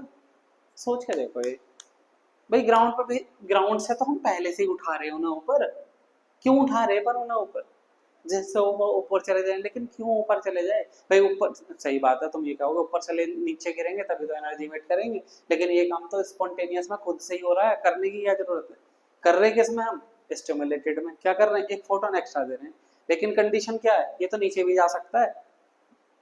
तो क्या करोगे फिर ऐसे इसी चीज को रोकने के लिए? मतलब ऐसा समझो कि दो फ्लोर हैं हमारे, एक फर्स्ट फ्लोर एक सेकंड फ्लोर, ऊपर 50 बच्चे बैठे हैं, नीचे 50 बच्चे बैठे हैं।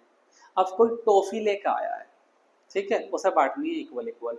अब तुम सोच रहे हो यार मुझे ज्यादा टॉफी मिल जाए, किसी भी तरीके से ज्यादा टॉफी मिल जाए, तो क्या करोगे तुम? नीचे वाले अपने बच्चे अपने दोस्त को कॉल करोगे कि भाई टॉफी बांटने आ रहे हैं यार, चॉकलेट की टॉफी है, एक बार ऊपर आ जा। तुम्हारा दोस्त कहेगा मैं मुझे ना टॉफी वॉफी से मतलब, मुझे ना अच्छी लगती चॉकलेट वॉकलेट।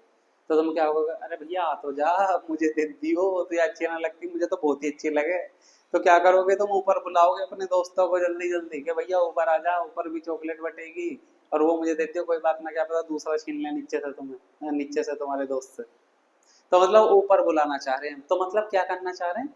ये चॉकलेट जो एच न्यू है इसको लेने के लिए नीचे भी बैठे हुए लोग और ऊपर भी बैठे हुए लोग, अगर बच्चों ज्यादा ऊपर हो जाएं तो प्रोबेबिलिटी ये नहीं होगी, जो फोटोन आ रहा है उसे गैदर करने के लिए पॉपुलेशन ज्यादा ऊपर है, मतलब उसे कैप्चर करने के लिए ज्यादा लोग ऊपर बैठे हैं, मतलब इलेक्ट्रॉन ऊपर बैठे हैं, तो वो इंटरेक्ट कहाँ पर होगा? ऊपर होगा। और बच्चों जब लेजर का असलियत में हम लेजर बनाते हैं तो एक ही फोटोन नहीं डालते, बहुत सारे फोटोन डालते हैं, बहुत सारे इलेक्ट्रॉन कैप्चर करते हैं।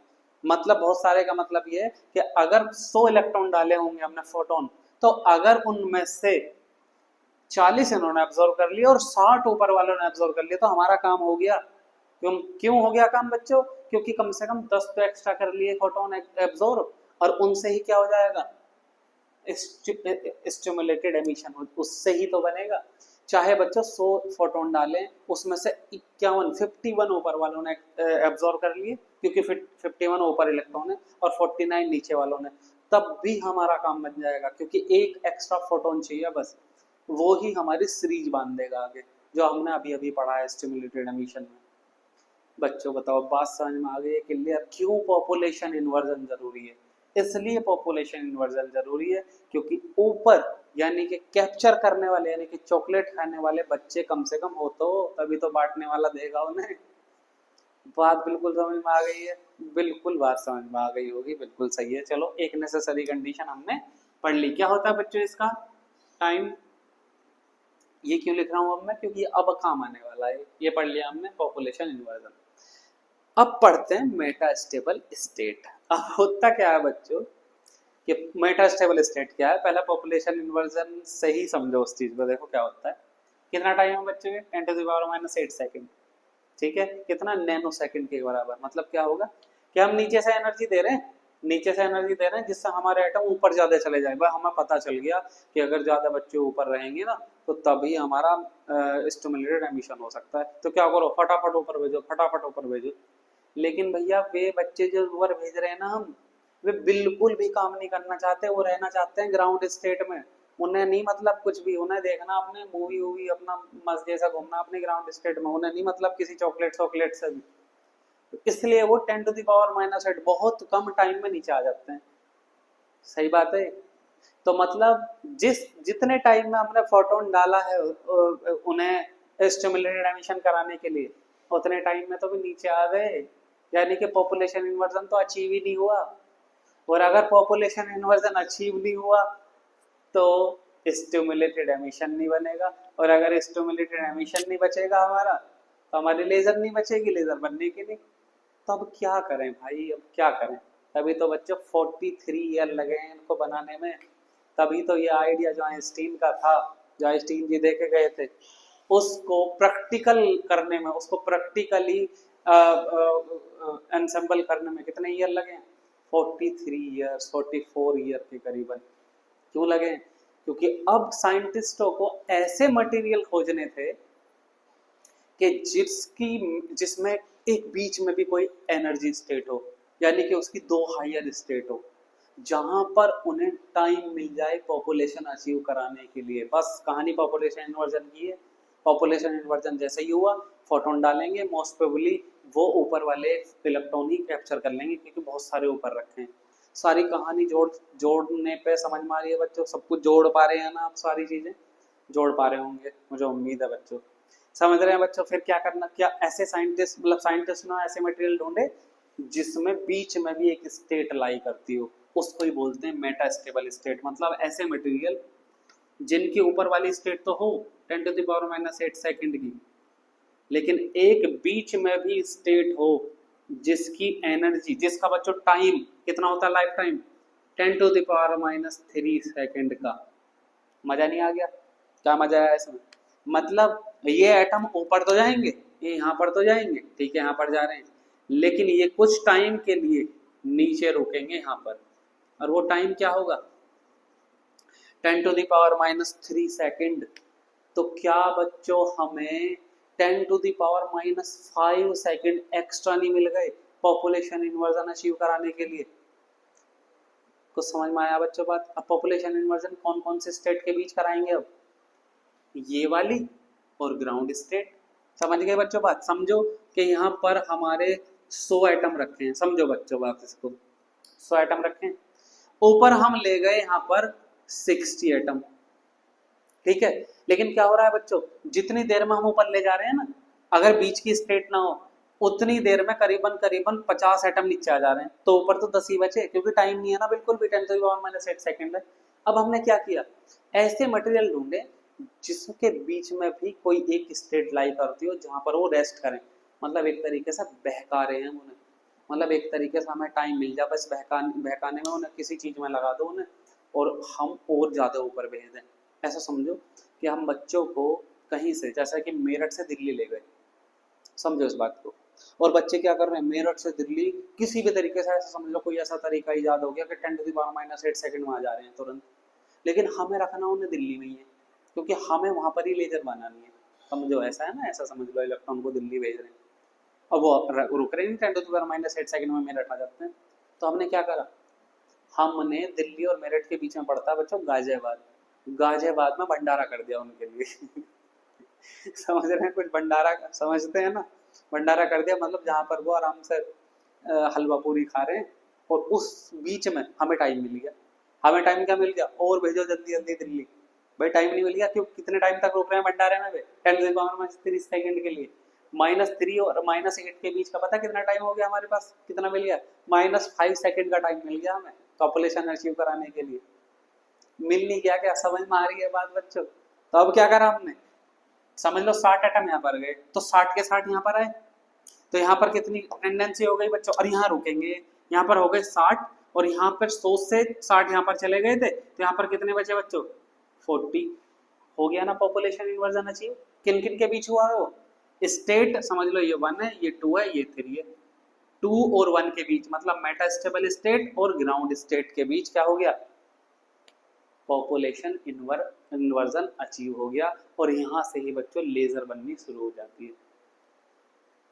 समझ गए बच्चों पूरी? इसलिए हमारी बच्चों कहानी है मेटास्टेबल स्टेट और पॉपुलेशन इन्वर्जन इतने जरूरी इसलिए हैं, इसलिए ये की कंडीशंस हैं लेजर के लिए। अब बताओ बच्चों, बात समझ में आ गई होगी तो? बिल्कुल आनी चाहिए, आ गई होगी। एक बच्चों 2 नंबर का क्वेश्चन और यहाँ से ये बनता है, what is the difference between stimulated emission and spontaneous emission? क्या क्या अंतर होंगे बच्चों? अंतर ये होंगे, स्टिमुलेटेड एमिशन लेजर बना देता है, लेजर को फेवर करता है, स्पॉन्टेनियस नहीं करता।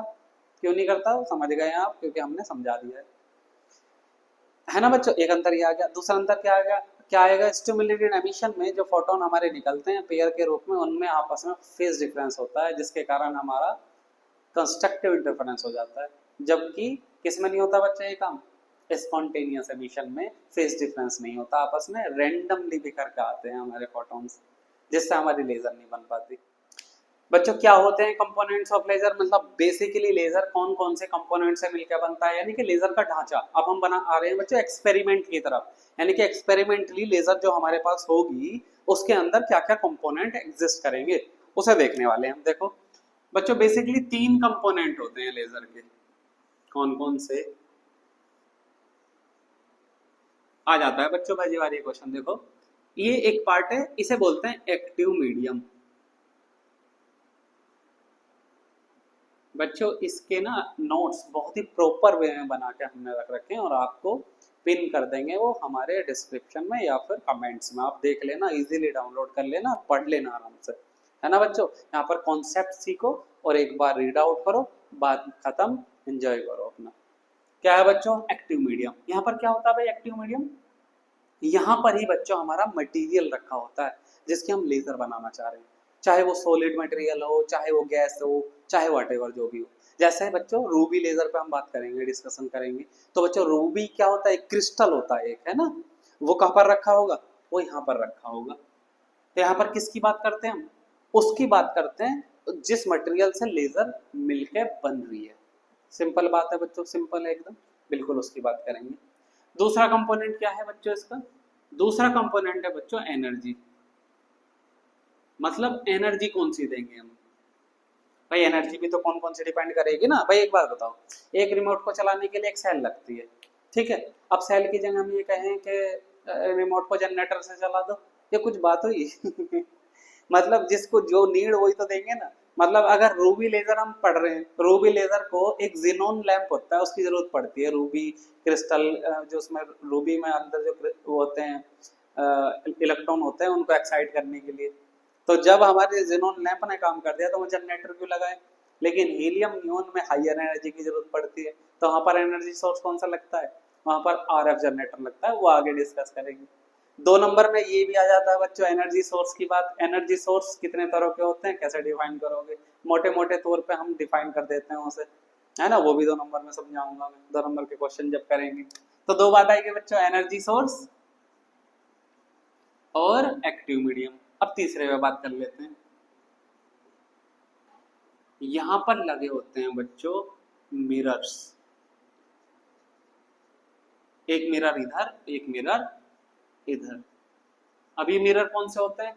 ये वाला मिरर होता है बच्चों, इसे ठीक से बनाओ डायग्राम को, क्योंकि यहाँ पर पार्शियली रिफ्लेक्टेड मिरर होता है। ये कौन सा होता है? Fully reflected mirror. और ये कौन सा होता है? Partially reflected mirror. ऐसे क्यों लगाया बेटा? इसलिए क्योंकि देखो भाई यहाँ पर एक्टिव मीडियम से फोटोन बनेंगे, सारा काम तो यही होगा ना, मिलियंस ऑफ फोटोन बनेंगे। और वो फोटोन वो ऊपर तो नहीं जा सकते, नीचे भी नहीं जा सकते, क्योंकि यहाँ पर हमने एक यहाँ पर कैप लगा रखी है, कुछ भी लगा रखा है जिससे वो ऊपर ना जाए नीचे ना जाए। भाई लेजर बना रखे ना बचपन में जिससे खेले होंगे। अब अगर वे पीछे भी चले गए तो पीछे तो लेजर ले जाने नहीं है, हमें तो लेजर एकदम फॉरवर्ड आगे चलनी है, बटन दबाए आगे जाए। तो क्या लगाना पड़ेगा बच्चों? रिफ्लेक्टर लगाना पड़ेगा जो फुल्ली उसे रिफ्लेक्ट करे। जैसे हमारा शीशा होता है जो उसमें हम अपना चित्र देखते हैं, क्या क्या करता है बच्चों? सारा फोटो उस पर टकराते हैं, बैकवर्ड जाते हैं, हमारी आंख से टकराते हैं, हमें हमें पता चल जाता है हमारा ये है, हमारा डायग्राम, हमारा चित्र, हमारा फोटो, समझ गए? तो फुल्ली रिफ्लेक्टेड, जो भी फोटोन अगर गलती से भी इधर आएंगे, किधर जाएं, इधर जाएं। अब इधर क्या किया, इधर पार्शियली रिफ्लेक्टेड मिरर लगा दिया, यानी कि थोड़ा थोड़ा सा गैप छोड़ दिया बस कहीं कहीं पे। तो क्या होगा, वहां से ही जहां से गैप मिल रहा उन्हें, वहां से पार्क लेजर लाइट बन गई लेजर। बात समझ में आ गई बच्चों? एक्टिव मीडियम में क्या लिखते हैं, मीडियम के बारे में। एनर्जी किस में क्या लिखते हैं, एनर्जी के बारे में, एनर्जी का क्या सोर्स हो क्या नहीं हो अभी बताएंगे, हीलियम नियॉन जब चलेगा या रूबी लेजर चलेगा। और मिरर कौन से, मिरर हमेशा कांस्टेंट रहने, यहाँ पर फुल्ली रिफ्लेक्टेड, यहाँ पार्शियली रिफ्लेक्टेड। बात हुई खत्म। भाई इसमें क्या है, इसमें कुछ लॉजिक तो है नहीं, ऐसा क्यों होता है, ऐसा इसलिए होता है क्योंकि लेजर बनानी है भाई, इस तरीके से बनानी, इस तरीके से बना रहे हैं क्योंकि बेस्ट तरीका है ये। चलो भाई, अब हम पढ़ते हैं बच्चों अपना नेक्स्ट क्वेश्चन, और नेक्स्ट क्वेश्चन है हमारा थोड़ा सा, कौन सा क्वेश्चन, थोड़ा सा बड़ा क्वेश्चन है और बढ़िया क्वेश्चन है, लेंथी क्वेश्चन, यानी कि लॉन्ग क्वेश्चन में आने वाला क्वेश्चन। क्या नाम है बच्चों उसका, रूबी लेजर। बच्चों इसके बीच में एक और क्वेश्चन होता है, आता है, क्या होता है वो क्वेश्चन, कि लेजर कितने टाइप की होती है, 3 लेवल लेजर, 4 लेवल लेजर। बच्चों ये क्वेश्चन इसी में ही हम कवर कर लेंगे, ये हमने नोट्स में अलग से लिख रखा है, लेकिन आप यहाँ पर ही समझ लेंगे 3 लेवल क्या होती है, 4 लेवल क्या होती है। बच्चों जो रूबी लेजर होती है हमारी, वो 3 लेवल लेजर ही होती है, मतलब एक लेवल हमारा ग्राउंड स्टेट, एक लेवल हमारा हायर एनर्जी स्टेट, और एक लेवल हमारा जो बीच में लाई करेगा उसका नाम क्या है, मेटा स्टेबल स्टेट। भाई मेटा स्टेबल स्टेट के बिना तो बन नहीं सकती ना लेजर। तो कितनी हुई, कितने लेवल हुए बच्चों इसमें रूबी लेजर में, 3 लेवल हुए। अब इसे लिखेंगे कैसे भाई, इसको लिखना भी तो है, देखो लिखते कैसे हैं ऐसे, देखो सिंपल से शुरू कहाँ से करेंगे, इसकी कंस्ट्रक्शन से शुरू करेंगे इसे। भाई कंस्ट्रक्शन अलग अलग तरीके से हो सकती है, ऐसा मत देखना कि भाई मैंने कैसे कंस्ट्रक्ट किया है इसको, मैं डायग्राम बिना देखे ऐसे ही बना रहा हूँ। क्या होती है बच्चों, देख लेना डायग्राम कैसा बनेगा, कुछ कुछ ऐसा ही डायग्राम बनेगा इसका। ये क्या है, एक्टिव मीडियम। ठीक है बच्चों, यहाँ पर क्या रखा होगा, रूबी क्रिस्टल रखा होगा, बिल्कुल। अब बात कर लेते हैं सबसे पहले एक्टिव मीडियम की ही अलग से। ठीक है बच्चों, यहाँ पर बात कर लेते हैं अलग अलग कंपोनेंट की। पहला कंपोनेंट ड्रॉ किया मैंने, और पहले कंपोनेंट की मैं बात करना चाह रहा हूँ, है ना, अभी कर लेंगे बात आगे। एक्टिव मीडियम की बात शुरू करते हैं। एक्टिव मीडियम क्या है बच्चा, रूबी क्रिस्टल रखा होगा ऑब्वियसली। अब बच्चों बात करते हैं रूबी क्रिस्टल किससे बना है। रूबी क्रिस्टल मिलकर बना होता है बच्चों 2 एलिमेंट्स से, उसका नाम है एल्यूमिनियम ऑक्साइड और क्रोमियम ऑक्साइड। क्या क्या होते हैं उसमें, Al2O3 and Cr2O3। Al2O3 plus Cr2O3, यानी कि यहाँ क्या लिखते हैं एक्टिव मीडियम में, यही Al2O3 प्लस Cr2O3। अब बच्चों ध्यान करने की बात यह है, इंपॉर्टेंट यहाँ पर बात यह है कि रूबी जो क्रिस्टल होता है वो होता है रेडिश कलर का। उसे रेड कलर कौन देता है, क्रोमियम आयन। कौन देता है बच्चों रेड कलर, क्रोमियम आयन। और क्या हमें लेजर के कलर से ही मतलब नहीं है, कलर से ही मतलब है। तो किससे मतलब है, केवल हमें यहाँ पर क्रोमियम से मतलब है, क्योंकि यही तो कलर दे रहा है, बाहर में जाए सब कुछ, एल्यूमिनियम पेल्यूमिनियम सब बाहर में जाए, किससे मतलब आया हमें, सिर्फ क्रोमियम से। सही है। तो बच्चों क्रोमियम अगर ये कलर दे रहा है तो एक काम करो, इसे थोड़ा सा और मिला दो इसमें। इसे बोलते हैं बच्चों डोपिंग करना, यानी कि कहीं बाहर से एल्यूमिनियम के कुछ आयंस को यहाँ पर लाके किसमें, क्रिस्टल रूबी क्रिस्टल में लाकर डोप कर दिया, ऐसे क्या कहते हैं, डोपिंग बोलते हैं। किस अमाउंट में डोपिंग करते हैं बच्चों, करीबन करीबन 0.05 वेट परसेंट में मिला देते हैं कुछ क्रोमियम आयंस को, किसमें, इसमें मिला देते हैं पूरे के पूरे क्रिस्टल में। तो क्या होगा बच्चों, क्रोमियम आयन की संख्या बढ़ जाएगी। संख्या बढ़ जाएगी तो क्या होगा बच्चों, लेजर में हेल्प मिलेगी ना बनाने में, भाई क्रोमियम आयन ही तो एक्साइट होंगे ऊपर। बात समझ में आ गई। ये क्या लिखना आपको, यही लिखना एक्टिव मीडियम। मैं बताओ क्या लिखवा ये समय, तुम लिख लोगे खुद, नहीं लिखा जाने का तो नोट्स में से एक बार देख कर प्रैक्टिस कर लेना। एक्टिव मीडियम खत्म हुआ, खत्म हुआ।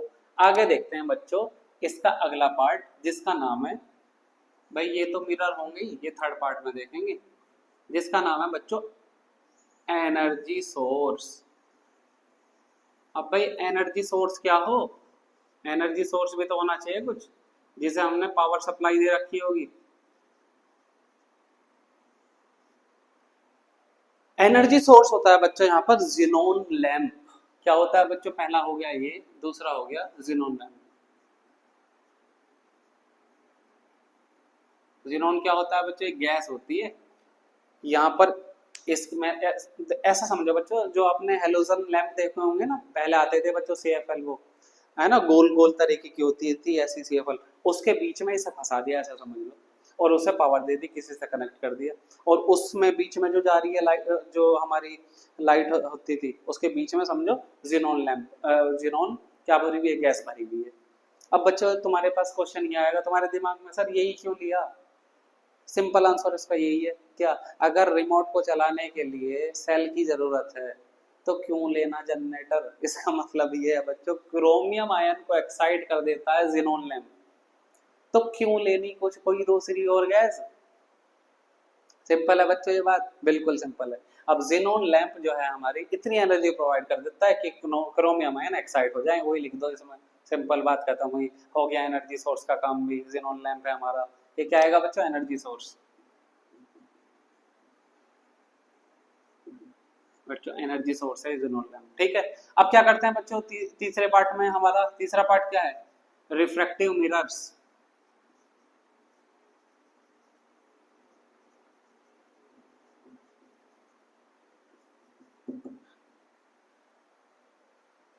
रिफ्लेक्टिव मिरर्स कौन से हैं, मिरर 1, ये कौन सा है बच्चों, फुल्ली रिफ्लेक्टेड, और ये कौन सा है, पार्शियली रिफ्लेक्टेड। लिख दो, एक मिरर फुल्ली रिफ्लेक्टेड होता है, एक पार्शियली रिफ्लेक्टेड होता है, इसमें कुछ है कोई, पहले से लिखोगे, ये हो गया कंस्ट्रक्शन हमारा किसका, रूबी लेजर का। बच्चों एक काम और होता है इसमें, क्या, हमारी ये लेजर जो है वाटर सप्लाई से जुड़ी होती है, बस ये ध्यान रखना है, यहाँ पर क्या है, वाटर सप्लाई, कूल वाटर है बच्चे, यहाँ पर कोल्ड वाटर बह रखा है यहाँ पर, समझ गए बच्चों, कोल्ड वाटर भरा रहे हैं, क्यों, क्योंकि ठंडा पानी तो बहाएंगे यहाँ पर, क्यों बहाएंगे अभी पता चलेगा बच्चों, क्यों क्यों का क्या कहानी है ठंडे पानी बहाने की, ये तो एक इंटरेस्टिंग टॉपिक है, इसे ही तो समझाना अब आगे। चलो भाई, ये यहाँ पर तुमने क्या लिख दिया इसका, इसकी मैन्युफैक्चरिंग लिख दी पूरी की पूरी, एक पेज भर गया तुम्हारा, तुम्हारे हाफ नंबर आ गए। अब क्या लिखना है बच्चों, वर्किंग प्रिंसिपल, भाई इसकी वर्किंग भी तो लिखनी है, वर्किंग कैसे करेगी ये काम, भाई उसमें ही तो आएगा 3 लेवल लेजर है, 4 लेवल लेजर है, तो क्या पढ़ना है, वर्किंग ऑफ रूबी लेजर। यही है कमाल की चीज हमारी वर्किंग, देखो मजा आएगा इसमें। वर्किंग ऑफ रूबी लेजर कैसे करेंगे, देखो भाई वही एनर्जी बैंड डायग्राम बनाएंगे। क्या होता है बच्चों, ये 3 लेवल लेजर है, 3 लेवल लेजर है, बिल्कुल थोड़ा सा बड़ा बनाओ बच्चों, इसमें मजा आएगा क्योंकि ये थोड़ा सा इंटरेस्टिंग है। देखो क्या है, हमने मान लिया पहला लेवल हमारा ये है, दूसरा ये है, तीसरा ये है, इसका एनर्जी टाइम कितना है, 10⁻⁻8 जानते हैं हम, इसका कितना है 10⁻3। ये क्या है, मेटास्टेबल स्टेट, ये क्या है एनर्जी, हायर एनर्जी स्टेट। अब देखो 1 बाई 1 लिखने का तरीका सिखाता हूँ मैं, कितना सिंपल है लेजर को लिखने का तरीका। देखो सबसे पहले ये कहाँ पर है, ग्राउंड स्टेट में, बिल्कुल ग्राउंड स्टेट में है ये। क्या किया, एनर्जी दी, कहाँ जाएंगे, हायर एनर्जी स्टेट में जाएंगे, गए, पहला प्रोसेस हुआ। बताओ बच्चों उस प्रोसेस का नाम क्या है, लिख दो यहाँ पर, पहला प्रोसेस कौन सा होगा, स्टिमुलेटेड एब्जॉर्प्शन, क्योंकि एब्जॉर्ब किया ना एटम ने और ऊपर चले गए, जो हमने पढ़ा दिया बिल्कुल वही अप्लाई होना है यहाँ पर। पहला क्या हुआ, स्टिमुलेटेड एब्जॉर्प्शन, लिख दोगे बच्चों इसके बारे में। क्या करते हैं यहाँ पर, हम यहाँ पर पर्टिकुलर अमाउंट की वेवलेंथ की लाइट डालते हैं, इलेक्ट्रॉन उसे एब्जॉर्ब करते हैं, लाइट को, फोटोन को, ऊपर चले जाते हैं हायर स्टेट में, जिसकी प्रोबेबिलिटी भी लिख दो, क्या होती है, P12 = B12 into N1 into energy density, probability लिख दो, मजा आ जाएगा। और क्वेश्चन में कितनी यहाँ पर कौन सी वेवलेंथ का फोटोन डालते हैं बच्चों, 5500 एंगस्ट्रॉम का फोटोन डालते हैं। 5500 एंगस्ट्रॉम का फोटोन कौन जनरेट करता है, जिनोन लैंप, ये तो एनर्जी दे रहा ना। देखो सब चीजें लिंक चलेगी अब आपस में। चलो अब दूसरा काम क्या होगा बच्चों, अब हमने रूबी लेजर ही क्यों लिया, क्योंकि इसमें मेटास्टेबल स्टेट लाई करती है, और इससे ही तो लेजर बनेगी, वरना सारे नीचे ना आ जाते, इससे ही तो पॉपुलेशन इन्वर्जन हो रहा है। अब क्या हुआ, अब ये इलेक्ट्रॉन नीचे आए, कहां पर आए भाई, ये वाला लेवल कौन सा था, स्टिमुलेटेड एमिशन में क्या हुआ है, कौन कौन ट्रांजिशन कहाँ से कहाँ हुआ है, 1 से 2 में। भाई एनर्जी स्टेट कौन सी है, 1 से 2, ऐसे लिखो E1 से कहाँ से गए हैं, E1 से E3 में, 2 में नहीं बच्चों 3 में गए हैं, देखो 1 से 3 में जा रहे हैं, पहला ट्रांजिशन हो गया, लिख दो इसके बारे में, लिख दिया। दूसरा देखो, दूसरा ट्रांजिशन कौन सा होगा, कहाँ से कहाँ हैं बच्चों एटम, अब एटम आए हैं E3 से E2 में। अब इसका नाम देख लो पहला क्या होगा बच्चों, जब एटम हायर एनर्जी स्टेट से मेटा स्टेबल स्टेट में गिरते हैं तो वो कुछ एनर्जी अपनी, यानी कि फोटोन जो उसके पास था, जो उन्होंने यहाँ से एक्साइट होकर वहां पर गए हैं, जब एनर्जी गैदर की थी, उसको रिलीज नहीं करते। बात समझ रहे हैं, उसको बिल्कुल रिलीज नहीं करते। ये बहुत बार रिपीट करूंगा मैं चीज, और ये बहुत इंपॉर्टेंट है। इलेक्ट्रॉन अपनी एनर्जी हमेशा मेटा स्टेबल स्टेट से जब वो गिरते हैं तभी रिलीज करते हैं लेजर के अंदर। ये बात लिख के रख लो, बहुत इंपॉर्टेंट है। इलेक्ट्रॉन हमेशा एनर्जी कब रिलीज करते हैं अपनी, जब वो मेटा स्टेबल स्टेट से नीचे गिरे। कहाँ से नीचे कर रहे हैं, गिर रहे हैं हायर एनर्जी स्टेट से, कहाँ रहे हैं मेटा स्टेबल स्टेट में, तो एनर्जी रिलीज करेंगे नहीं। जब एनर्जी कुछ रिलीज नहीं होने की, तो बच्चों इस जो प्रोसेस हुआ हमारा, ये फर्स्ट था ये सेकंड है, इसका नाम क्या होगा, नॉन रेडिएटिव ट्रांजिशन। क्या नाम हुआ बच्चों, नॉन रेडिएटिव।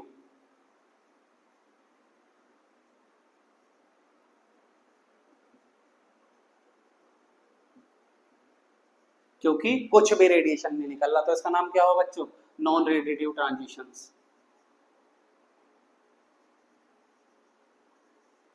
ट्रांजिशंस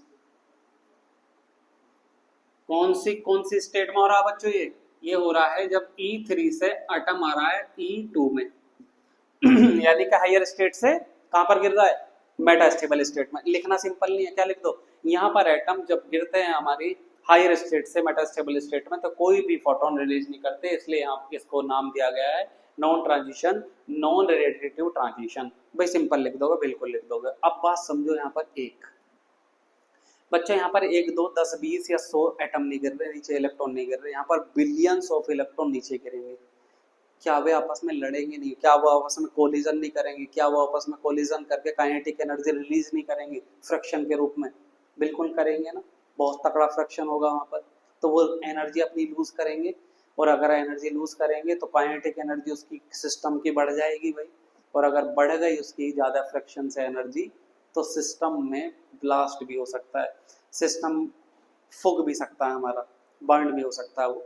इसलिए बच्चों यहाँ पर हम वाटर, कोल्ड वाटर की सप्लाई कराते हैं बात समझ में आ गई है फुल्ली, बिल्कुल आ गई समझ। चलो अब आगे चलो अपने अगले प्रोसेस पे।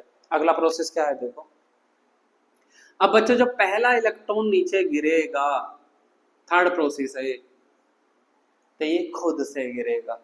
पहला इलेक्ट्रॉन क्यों खुद से गिर रहा है, क्योंकि उसे इतना इनफ टाइम हो चुका कि वो स्पॉन्टेनियस एमिशन कर दे, और गिरना भी चाहिए। क्यों गिरना चाहिए, क्योंकि उससे ही लेजर बनेगी। देखो कैसे बनेगी, पहला इलेक्ट्रॉन गिरा, उसने क्या किया बच्चों, ऑब्वियसली एक फोटोन रिलीज किया ना, किया, तो तीसरा प्रोसेस क्या हो गया बच्चों, स्पॉन्टेनियस एमिशन।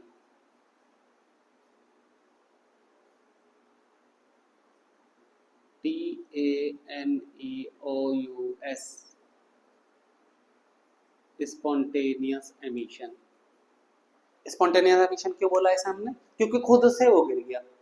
अब जो समझो इस बात को, जो हमने बताया था ना, क्या बताया था हमने, कि स्टिमुलेटेड एमिशन कराने के लिए बाहर से एनर्जी देनी पड़ेगी। वो बाहर वाली एनर्जी नहीं है, वो यही वाला फोटोन है। बात समझ गए, लेजर बनाने के लिए क्या क्या जरूरी था, स्टिमुलेटेड एमिशन। स्टिमुलेटेड एमिशन के लिए क्या जरूरी था, पॉपुलेशन इन्वर्जन। पॉपुलेशन इन्वर्जन के लिए क्या जरूरी था, मेटा स्टेबल स्टेट। तो बात कहाँ पर आई, वो वाला फोटोन जो दे रहे थे बाहर से, समझ गए वो कौन सा फोटोन है, यही वाला, जो कि कहाँ से निकलता है, कहाँ से निकल रहा है बच्चों, ये स्पॉन्टेनियस एमिशन के थ्रू। यहाँ पर क्या लिखेंगे, यहाँ पर लिखेंगे सेकंड स्टेट, यानी कि मेटा स्टेबल स्टेट का पहला एटम किसके थ्रू गिरता है, स्पॉन्टेनियस एमिशन के थ्रू गिरता है, और एक फोटोन रिलीज कर देता है। कहाँ से कहाँ गिरेगा बच्चों, एनर्जी E2 से E1 में। इसमें लिख देंगे आप पूरा डिस्क्रिप्शन इसका पूरा का पूरा, बिल्कुल लिख देंगे। कॉपी में एक बार देख लेना किस तरीके से लिख रखा है हमने नोट्स में। चलिए हो गया। अब आगे देखो, आगे आया बच्चों पॉपुलेशन इन्वर्जन का काम। अब एक बात बताओ, ये फोटोन जो है हमारा, क्या ये नीचे नहीं जा सकता? बिल्कुल जा सकता है। इसका कुछ रेस्ट्रिक्शन कोई है? भाई ये नीचे भी ऑब्जर्व हो सकता है, ऊपर भी ऑब्जर्व हो सकता है, लेकिन ज्यादा प्रोबेबिलिटी कब होगी इसे ऑब्जर्व होने की? ऊपर। जब ऊपर ज्यादा इलेक्ट्रॉन रखे हों, उसे कैप्चर करने वाले इलेक्ट्रॉन ज्यादा ऊपर हों, तभी उसकी प्रोबेबिलिटी ज्यादा होगी कि वो ऊपर अटैच हो। और ऊपर ही तो अटैच कराना है, तभी तो हमारा स्टिमुलेटेड एमिशन होगा। तो इसलिए तो पॉपुलेशन इन्वर्जन कराने। किस किस के बीच पॉपुलेशन इन्वर्जन होता है यहाँ पर रूबी लेजर में? मेटास्टेबल स्टेट और ग्राउंड स्टेट के बीच। बात समझ गए? 2 और 1 के बीच। तो अब क्या होगा बच्चों? अब होगा ये फोटोन यहाँ पर अटैच हुआ। अब जब ये नीचे आएगा इलेक्ट्रॉन, ये वाला नीचे आया, तो कितने फोटोन इमिट करेगा? 2। अब ये दो फोटोन फर्दर इन वाले इलेक्ट्रॉन पर जाएंगे। इस तरीके से बच्चों सीरीज बनती चली जाएगी, और इलेक्ट्रॉन जब नीचे गिरते चले जाएंगे, फोटोन बनाते चले जाएंगे। वो फोटोन बनाते चले जाएंगे तो लेजर बननी शुरू हो जाएगी, और इसे ही कहते हैं लेजर। तो इसका मतलब क्या है बच्चों? फोर्थ प्रोसेस कौन सा होगा? फोर्थ प्रोसेस होगा स्टिमुलेटेड एमिशन। स्टिम्युलेटेड एमिशन किस किस के बीच हो रहा है? ये भी E2 और E1 के बीच हो रहा है। लेकिन यहाँ पर लिखेंगे क्या? पहले इलेक्ट्रॉन को छोड़कर जितने भी सारे इलेक्ट्रॉन होंगे मेटास्टेबल स्टेट में, कौन सा प्रोसेस फॉलो करेंगे? Stimulated emission. बताओ बच्चों, तुम्हें लेजर समझ में आई क्या? कुछ मजा सा नहीं आ गया इसमें? मेरे ख्याल से आया होगा बच्चों। इसको रिपीट करके देखना वीडियो को, अगर नहीं समझ में आ रहा कुछ कमेंट्स करना मुझे कि सर ये समझ में नहीं आ रहा। यहाँ से मेरे ख्याल से जरूरत नहीं पड़ेगी आपको। समझ में आ रहे हो बच्चों कमेंट्स करने की? वैसा कर देना, कोई बात नहीं, सब्सक्राइब कर देना, शेयर भी कर देना, लगे अब तो लाइक भी कर देना। चलो बच्चों आगे समझो। आगे मैं तुमसे क्वेश्चन पूछता हूँ, देखो बड़ा इंटरेस्टिंग है, वीडियो को पॉज करके सोचना इस बात को। क्या देखो यहाँ पर कौन सी कितनी एनर्जी का वेवलेंथ का फोटोन दिया था हमने? 5500 एंगस्ट्रॉम।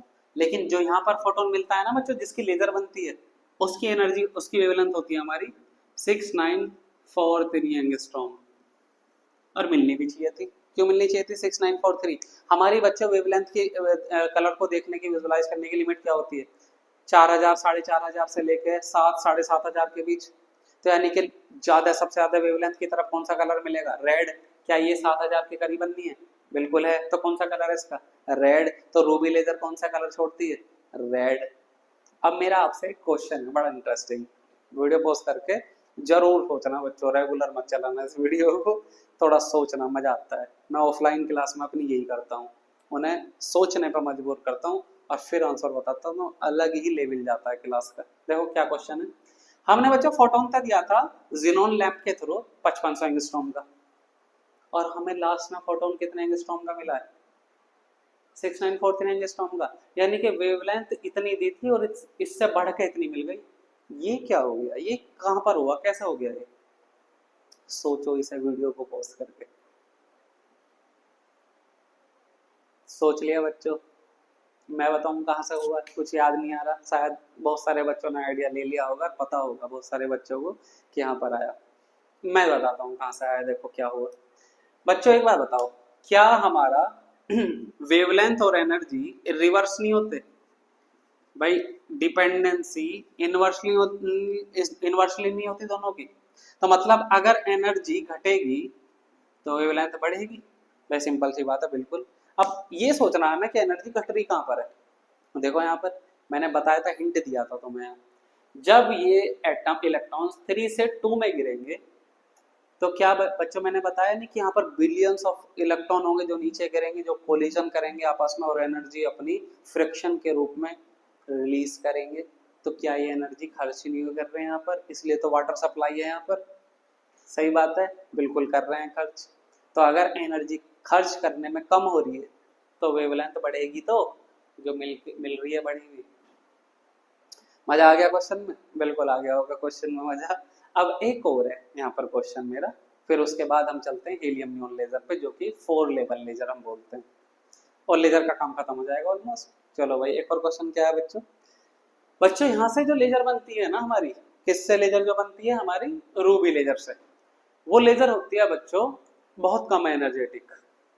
है ना, वो होती है जो आपने बचपन में खेला होगा ना, जो लेजर लाइट से जो मेला ओले में मिलती थी, इधर उधर छोटे छोटे गैजेट जो होते थे, लेजर लाइट कैसे जलाते थे उसे, वही होती थी लेजर लाइट। तो क्या मतलब आइंस्टीन ने और फिर टीएच मेनन ने 1960 में इसलिए मेहनत करी है कि बच्चों को हमें लेजर लाइट से खिलाना है मार मार के, ऐसे ऐसे आंख पर मार मार के, नहीं ना, या उससे चपकली लगानी है हमें, नहीं भैया, इसलिए कोई करी मेहनत। तो इसका मतलब क्या है, अब हाइयर एनर्जी के लेवल बनाएंगे, लेजर बनाएंगे ना, जिसका नाम हीलियम नियॉन है। और वो कब बन गई थी, 1961 में, just 1 year after the ruby laser, केवल 1 साल में। किसने कमाल किया ये, अली जावन नाम का एक साइंटिस्ट ने, ये भी यूएसए में हुआ था बच्चों का। अब क्वेश्चन ये है बच्चों यहाँ पर मेरा, कि यहाँ पर ये तो मैंने बता दिया कि भाई लोअर एनर्जी की रे मिल रही है यहाँ पर लेजर लाइट, पर क्यों लोअर एनर्जी क्यों मिल रही है, लोअर ही क्यों मिली है एनर्जी, इसलिए मिली। अब इसको जानो क्यों मिली लेजर लाइट हमें लोअर एनर्जी की। बच्चों होता क्या है यहाँ पर, सुनो, यहाँ पर बच्चों जो हमारे फोटोन निकलते हैं ना बाहर, वो निकलते हैं पल्सिस के रूप में, यानी कि पल्स निकलती है ऐसे, पल्स मतलब एक फोटोन बाहर आया, फिर दूसरा बाहर आया, फिर तीसरा, फिर फोर्थ, फिर 5, ऐसे बाहर आते हैं, है ना। ऐसे समझो इसे, जैसे कि हम किसी एक बुलेट प्रूफ शीशे को तोड़ना चाह रहे हो और हमने गन ले रखी है अपनी, जो हाथ से रिवॉल्वर ले रखा है, ऐसा समझो, उससे छोड़ रहे हैं गोली, 1 2 3 4, टाइम लगेगा उसमें, क्यों, एक बार छोड़ी, गिलास को थोड़ा सा रिकवर करने में टाइम मिल गया। और होती नहीं बच्चों, स्ट्रेन प्रॉपर्टी नहीं होती हर एक मटेरियल की, स्ट्रेन स्ट्रेस समझे होंगे, पढ़े होंगे, है ना बच्चों, रिकवर करने की अपनी प्रॉपर्टी, अपनी स्टेट को रिकवर करने की। तो जैसे ही एक गोली छोड़ी हमने, दूसरी छोड़ी, वो जो टाइम गैप है उनके बीच का, उसमें थोड़ा बहुत उसको रिकवर करने में अपना टाइम मिल गया। लेकिन बच्चों सोच के देखो, अगर हमने पकड़ रखी हो AK-47 जैसी बंदूक, या फिर उससे भी तकड़ी, जो कि धड़ाधड़ गोली छोड़ रही है, जिसमें टाइम गैप ही ना हो यहाँ पर, तो वो डैमेज नहीं ज़्यादा कर देगी, बहुत ज़्यादा, उसकी एनर्जी बहुत ज़्यादा नहीं होगी, बिल्कुल होगी। अगर एनर्जी कम कर, टाइम हम कम कर दें, तो इंटेंसिटी बढ़ जाती है, पावर पर यूनिट टाइम तो होती है वो, बिल्कुल समझ गए होंगे बात इससे। ठीक है, तो हमने क्या करना है, टाइम घटाना है। अब क्वेश्चन ये भी सुनो, टाइम लग रहा क्यों है, भाई हमने तो इस चैनल को इसलिए तो इस चैनल पर आए हैं क्योंकि हर चीज का कारण समझे, तो समझो टाइम क्यों लग रहा है। भाई लिखने का काम मैंने तुमने करा दिया है, ये तो सब सिंपल काम है, 7 नंबर लाने का काम हो चुका है, इस पर तुम 3 पेज भर सकते हो आराम से, इतनी नॉलेज तुमने गैदर कर ली है। लेकिन आगे भी सुनो भाई, टाइम क्यों लग रहा है यहाँ पर, टाइम इसलिए लग रहा है, सुनो बच्चों बात। सबसे पहले हम क्या कर रहे हैं, फोटोन इलेक्ट्रॉन को कहाँ एक्साइट करा रहे हैं, अपर स्टेट में करा रहे हैं, फिर उसके बाद वो कहाँ रहे हैं, मेटल स्टेबल स्टेट में, फिर उसके बाद नीचे गिर रहे हैं तो लेजर बन रही है। क्या बच्चों ये जो टाइम है, ये वाला, ये टाइम जो 10⁻⁻5 सेकंड से जो जो ये वाला टाइम है, क्या ये टाइम एक्स्ट्रा नहीं लग रहा बच्चों, कुछ आइडिया हो रहा है तुम्हें। पहले तो ये टाइम एक्स्ट्रा लग रहा है, दूसरा बच्चों पता क्या हो रहा है, यहाँ पर पॉपुलेशन इन्वर्जन रुक जाता है कुछ टाइम के लिए। क्यों रुकता है वो, सोचो, सुनो बात, समझो 100 इलेक्ट्रॉन यहाँ थे, ये इंपॉर्टेंट बात है बच्चों, सुन लो बस इसे थोड़ा सा, 100 इलेक्ट्रॉन थे, यहाँ पर चले गए 51, यहाँ पर कितने रह गए, 49 रह गए, ऐसे ही होता है यार। अब ये 51 यहाँ गिरे, 51 यहाँ गिरे, यहाँ पर कितने, यहाँ पर कितने, अब भी 49 है। लेकिन क्या होगा बच्चों, जैसे ही एक इलेक्ट्रॉन यहाँ गिरेगा, यहाँ पर 50, यहाँ पर 50, पॉपुलेशन इन्वर्जन बंद नहीं हो गया, बिल्कुल बंद हो गया। फिर हमें क्या कराना पड़ेगा, हमें एनर्जी सोर्स से पंपिंग करानी पड़ेगी, जस्ट एक इलेक्ट्रॉन की, जिससे वो ऊपर चला जाए, भाई यहाँ से जस्ट कम हो जाए, और जैसे ही यहाँ से कम होगा तो ऊपर चला जाएगा, ऊपर जाने के बाद फिर से एक फोटोन गिरेगा, इलेक्ट्रॉन नीचे करेगा, फिर से लेजर निकलेगी, लेकिन फिर से पॉपुलेशन इन्वर्जन रुक जाएगा। आया नहीं time time gap, time gap क्यों आ रहा है, क्योंकि पॉपुलेशन इन्वर्जन बार बार रुक जा रहा हमारा, जिसका हम कुछ कर ही नहीं सकते, क्योंकि हमारे पास इतना ही इनफ टाइम है, किसमें, हेलियम नियॉन लेज, किसमें, सॉरी, रूबी लेजर में। तो अब करना क्या है, अब हमें करना है ये टाइम गैप कम, और मैंने हिंट भी दे दिया तुम्हें। हिंट क्या है इसका, सुनो और पॉज करना वीडियो, और फिर सोचना कि अली जावन ने कितना कमाल का काम किया है बच्चों। क्या है क्वेश्चन तुम्हारे लिए, क्वेश्चन ये है, हिंट ये है बच्चों कि जब इलेक्ट्रॉन मेटा स्टेबल स्टेट से नीचे गिरता है तभी वो लेजर देता है। और मतलब किससे? लेजर से। तो बताओ अब ऐसा क्या काम किया जाए कि हमारे ये गैप घट जाए। कौन सा? जो टाइम गैप आ रहा है, पॉपुलेशन इन्वर्जन ना रोके। सोचो जरा इसके बारे में, बड़ा ही इंटरेस्टिंग है। और हम चलाएंगे फिर अपनी हीलियम नियॉन लेजर। सब हाँ बच्चों, सोच लिया? कुछ सोचा कुछ कि हीलियम नियॉन भाई क्या हो गया इसमें, कि हमारी 3 लेवल लेजर से काम नहीं चल रहा क्योंकि पॉपुलेशन इन्वर्जन रुक जा रहा है, तो अब क्या करे कोई? चलो थोड़ा बहुत सोचा होगा, चलो आइडिया लेते हैं कुछ। अब बच्चों बात यह है कि हमने एक चीज पढ़ी है जिस पर मैंने बहुत ज्यादा गौर दिया है कि जब इलेक्ट्रॉन की प्रॉपर्टी है, जब वो मेटा स्टेबल स्टेट से नीचे गिरते हैं तभी वो लेजर बना देते हैं। चलो ये बात पढ़ ली हमने। तो इसका मतलब ये है बच्चों, जो हमारा 3 लेवल लेजर था ये वाला, है ना बच्चों, इसमें हायर स्टेट कौन सी थी? हायर स्टेट थी 10⁻⁸ सेकेंड वाली, ठीक है। और यहाँ पर हमारे इलेक्ट्रॉन आ रहे थे, फिर नीचे लेजर बना रहे थे वो, सही है, 10⁻³ सेकेंड। अब बच्चों हमें हायर लेवल 10⁻8 भी नहीं चाहिए क्योंकि पॉपुलेशन इन्वर्जन उसमें हो ही नहीं पाएगा, तभी तो हम मेटास्टेबल स्टेट ढूंढ रहे थे। 10⁻³ वाली कुछ समझ में आ रही है बातें? आ रही होगी। इसका मतलब ये है बच्चों सिंपल सा, कि हमें ऐसे मटेरियल ढूंढने हैं जिसकी अपर स्टेट ही मेटास्टेबल हो। बहुत ही बेहतरीन कॉन्सेप्ट है, बात समझ गए कुछ? यही लेजर का कॉन्सेप्ट है हीलियम नियॉन का। मतलब ऐसे गैसेस या ऐसे मटेरियल ढूंढ रहे हैं जिसका अपर लेवल ही क्या हो? मेटास्टेबल स्टेट हो। भाई अपर लेवल से ही गिर जाएंगे ना नीचे फोटोन तुरंत, और जैसे ही नीचे गिरेंगे बात खत्म हो गई, आ गया मजा। अब बन गई लेजर, वहाँ की वहीं बन गई लेजर। कुछ बात समझ में आ रही है? ये बात समझ में आनी चाहिए बच्चों, यही तो इंटरेस्टिंग चीज है। अब सोचते, पहला क्वेश्चन तो ये खत्म हो गया। यहाँ पर 5-6 क्वेश्चन है बहुत ही इंटरेस्टिंग। पहला क्वेश्चन तो ये खत्म हुआ कि हमें ऐसी गैस चाहिए जिसके अपर लेवल ही मेटास्टेबल स्टेट हो, और मेटास्टेबल स्टेट में वो रेस्ट करते हैं 10⁻³ सेकेंड के लिए। यानी कि इसका मतलब क्या है? यानी कि ऐसे एटम होंगे वो, आइडिया यहाँ से ये आया कि जो अपनी हायर स्टेट में भी लेजी हो, वहां पर भी काम करना ना चाह रहा हो, वहां पर रेस्ट कर रहे हैं 10⁻³ सेकेंड के लिए, हायर स्टेट में भी अपने। ऐसे कौन से मटेरियल होते हैं? ऐसी कौन सी गैसेस होती हैं? Inert gases. आ रहा बच्चों दिमाग में बातें? कितनी बेहतरीन फिजिक्स है हमारी, देखो कितनी बेहतरीन लॉजिक सेंस में। कौन सी गैसें होती हैं बच्चों ऐसी? Inert gases. 2 क्वेश्चन पढ़ लिए हमने। ऐसी चीजें मटेरियल चाहिए थे जिसका हायर स्टेट मेटास्टेबल हो। अब हमने सोचा ऐसे कौन से होंगे? लेजी लोग होंगे। ऐसे लेजी कौन से हैं सबसे ज्यादा? Inert gas. 2 क्वेश्चन खत्म हुए। तीसरा क्वेश्चन सुनो। इनर्ट गैस तो है, ठीक है, इनर्ट गैस में ये बच्चों दोनों इनर्ट है, ठीक है। अब इनर्ट में नियोन ही क्यों पिक करी? अगला क्वेश्चन। भाई हीलियम ही नियोन क्यों बन रही है? हीलियम की बात अभी करेंगे, पहले बात करते हैं नियोन की। इसमें नियोन ही पिक क्यों करी? ऐसा क्या है नियोन में? भाई इनर्ट गैस तो बहुत सारी है, कोई सी भी उठा लेते। सोचो सोचो सोचो, और फिर मैं बताऊंगा। सोच लिया? सुनो मेरी बात। इनर्ट गैसेस में केवल नियोन गैस ऐसी है बच्चों जिसको तुम एक्साइट जब करोगे, हायर स्टेट में ले जाओगे, और जब वो ऊपर से नीचे गिरेगी केवल यही कलर देती है। बात समझ में आ गई कुछ?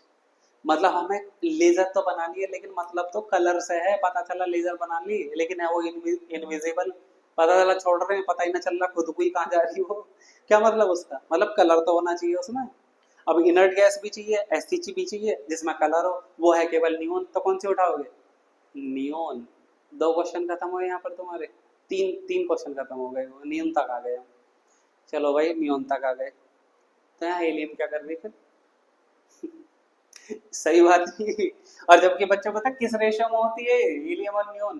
करीबन करीबन 10:1 रेशो, या फिर कहीं कहीं 7:1 रेशो भी लिखते हैं।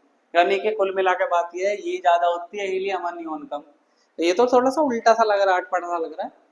अभी अभी हमने रूबी लेजर पढ़ी है, तो उसमें क्रोमियम एटम हमारे कलर देते हैं, red colour, pinkish red colour. इसलिए हम उसको डोप कर देते हैं 0.05% में। क्यों? क्योंकि जिससे ज़्यादा हो जाए और जिससे हमें ज़्यादा अच्छे से कलर मिले और जिससे ज़्यादा अच्छे से लेज़र मिले। और यहाँ पर हम नियोन एटम ही कलर देते हैं, उन्हें घटा रहे हैं, बढ़ा रहे किसे? हीलियम को। ये तो अटपटी सी बात हो गई भाई। और ये समझ में आ रही है बात कुछ? अब ये क्यों है, ऐसा क्यों है भाई, ये सब सब बता देते हैं कि ऐसा है भाई। क्यों है ये? पर हमें तो नहीं आता समझ में, हमें ये बताओ क्यों है ये। आप समझो इसकी कहानी, समझो बच्चों कुछ ऐसा एग्जाम्पल समझो। क्या बताऊं, समझो तुम किसी फील्ड में खेल रहे हो, उसकी बाउंड्री है, ठीक है, उसके बाउंड्री के इधर एक बाग है आम का, है ना बच्चों? और उस बाग के आम से तुम्हारे दोस्त हैं जो जिसमें तुम टीम के साथ खेल लो, तुम 10-12 बच्चे हो, उसमें से एक बहुत मोटा बच्चा है, समझ लो 80-100 किलो का, उससे भी ज़्यादा वजन है, 120 किलो समझ लो उसमें वजन है। और उसकी ही दोस्ती है उस खेत वाले से जो जिसका बाग है, और तुम्हारी बाग बाग में बॉल चली गई और वो उठा ली उन्होंने, और केवल ला सकता वो है, क्या करोगे फिर? उससे ही बाउंड्री से कूदाओगे ना ऊपर, उससे ही तो दीवार दीवार से जो दीवारें होंगी उससे ही तो कूदाओगे तुम। तो उसे कूदाने के लिए क्या करोगे तुम भाई? हल्के मारे 10-12 लोग लगोगे, है ना, 7-8 लोग लगोगे, उसे उठाओगे जिससे वो उठ जाए और ऊपर चला जाए और हमारी बॉल लिया है। बॉल क्या है? लेजर, ऐसा समझ लो भाई। उठाना नियोन को ही है, और नियोन होती है बेटा भारी बॉल, यानी कि बहुत भारी गैस है, ये बल्कि है, समझ रहे हैं बात? इसमें इसका एटॉमिक मास नंबर बहुत ज्यादा होता है, ठीक है, लेकिन उठाना तो यही सही है, क्योंकि भाई यही इनर्ट गैस है और यही कलर देती है। तो ऑप्शन क्या बचा भैया? एक काम करो, सबसे हल्की गैस ले लो और 7-8 ले लो या 10 ले लो, आराम से नीचे से पुश करके उठा देंगे उसे, और वो बोल लिया आएगा अपना बाग वाले से, क्योंकि वही जाना है उसे, यानी कि उसके पास कलर है न्यून के पास ही। ये कुछ स्टोरी सही समझ में आई तुम्हें? बिल्कुल समझ में आई। इसलिए बच्चों हीलियम क्या कर रहा है यहाँ पर काम? इसको पुश करने का काम, मतलब इसको हायर एनर्जी स्टेट में ले जाने का काम कर रहा है। ये वाली बातें समझ में आ गई बच्चों? बिल्कुल आ गई समझ में, क्लियर है, सब चीजें क्लियर होगी। अब बच्चों बात करते हैं इसकी, देखो कितने सारे क्वेश्चन आपको बिल्कुल एकदम बेहतरीन तरीके से करा दिए। अब बात करते हैं बच्चों इसके कंस्ट्रक्शन की। कंस्ट्रक्शन में क्या लिखेंगे? बिल्कुल सिंपल बातें, वही एकदम सिंपल चीजें। क्या? सबसे पहले एक्टिव मीडियम, ठीक है बच्चों, हेडिंग डालेंगे एक्टिव मीडियम, और एक्टिव मीडियम के बारे में लिख लेंगे। क्या लिखोगे? हीलियम और नियोन होती है यहाँ 10:1 रेशो में होती है, 7:1। ये बेटा डिपेंड करता है ऑप्टिमाइजेशन पे, 10:1 लिख लो, चलो ये रेशो में होती है। लिख दो इनके बारे में, क्या लिख दो? नियोन इसलिए पिक करी है क्योंकि ये कलर देती है, ये इनर्ट गैस है, इनर्ट गैस इसलिए पिक करी है क्योंकि उसका हायर एनर्जी लेवल ही मेटास्टेबल स्टेट होता है, उससे ही हम टाइम घटा सकते हैं। अभी उस पर भी आएंगे टाइम कैसे घटा। हीलियम इसलिए है लिए क्योंकि हल्की गैस है और हमको नियोन को ही एक्साइट करना था, इसलिए इसके 10 एटम ले लिए, जिससे ये पुश करके नियोन एटम को हायर स्टेट में ले जाए।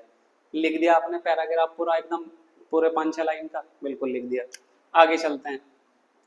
रिफ्लेक्टेड मिरर बदल नहीं सकते, रिफ्लेक्टेड मिरर वही रहेंगे, फुल्ली रिफ्लेक्टेड, पार्शियल रिफ्लेक्टेड, लिख दो इसके बारे में। अब आता है बच्चों एनर्जी सोर्स। भाई यहाँ पर एनर्जी सोर्स क्या हो बच्चों? यहाँ पर हमें नियोन गैस को उठाना है, हायर एनर्जी देनी पड़ेगी यहाँ भाई, क्योंकि नियोन गैस है, नियोन के एटम खुद से नहीं जाने के ऊपर, या फिर 10 एटम है हीलियम के, है ना, एक्साइट करना पड़ेगा, 10 को तो एक्साइट करना पड़ेगा, कम से कम 10 में से एक टकरा के ऊपर भेज देगा, एक नहीं भेजने का, 5-6 लगेंगे ऊपर उठाने के लिए कम से कम। सही बात है। तो इसलिए बच्चे यहाँ पर हम यूज करते हैं RF जनरेटर।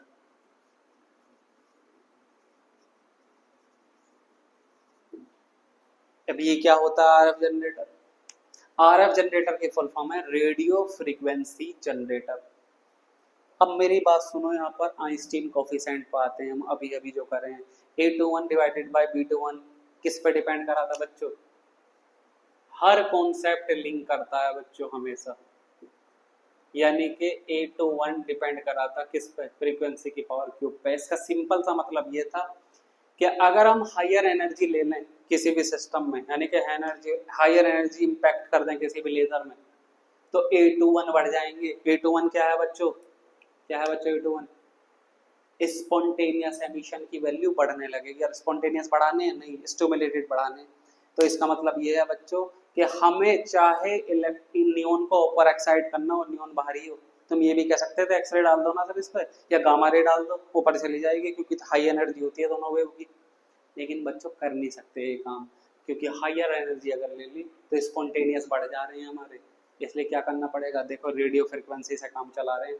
रेडियो फ्रिक्वेंसी क्या होती है बच्चों, जिसकी लोअर एनर्जी हो, जिसकी फ्रीक्वेंसी लोअर हो, जिससे हमारे स्पॉन्टेनियस एमिशन ना बढ़े। कौन से बढ़े, B21। B21 क्या है, स्टिमुलेटेड एमिशंस। समझ रहे हैं, लिंक करना समझ रहे हैं बातों को, कितनी इंपॉर्टेंट चीजें हैं। बात समझ गए, कंस्ट्रक्शन लिख दी। आरएफ जनरेटर एनर्जी में काम आता है। एनर्जी सोर्स क्या है बच्चों, आरएफ जनरेटर, यही है एनर्जी सोर्स। इसके बारे में लिख दोगे, ये मिरर्स हो गया बच्चों, लेजर बन गए। ये क्या हो गया, इसका कंस्ट्रक्शन हो गया। और लिख भी बहुत आराम से दोगे, इसमें क्या है लिखने को, बहुत आराम से लिख दोगे बच्चों तुम। चलो अब पढ़ते हैं इसकी वर्किंग। देखो वर्किंग समझो, वर्किंग है ना इम्पोर्टेंट, वर्किंग ही तो इम्पोर्टेंट है इसकी। समझ लो ये स्टेट हमारी He1 He2, हीलियम 1 और हीलियम 2 एक्साइटेड स्टेट ले रहे हैं बच्चों हीलियम की।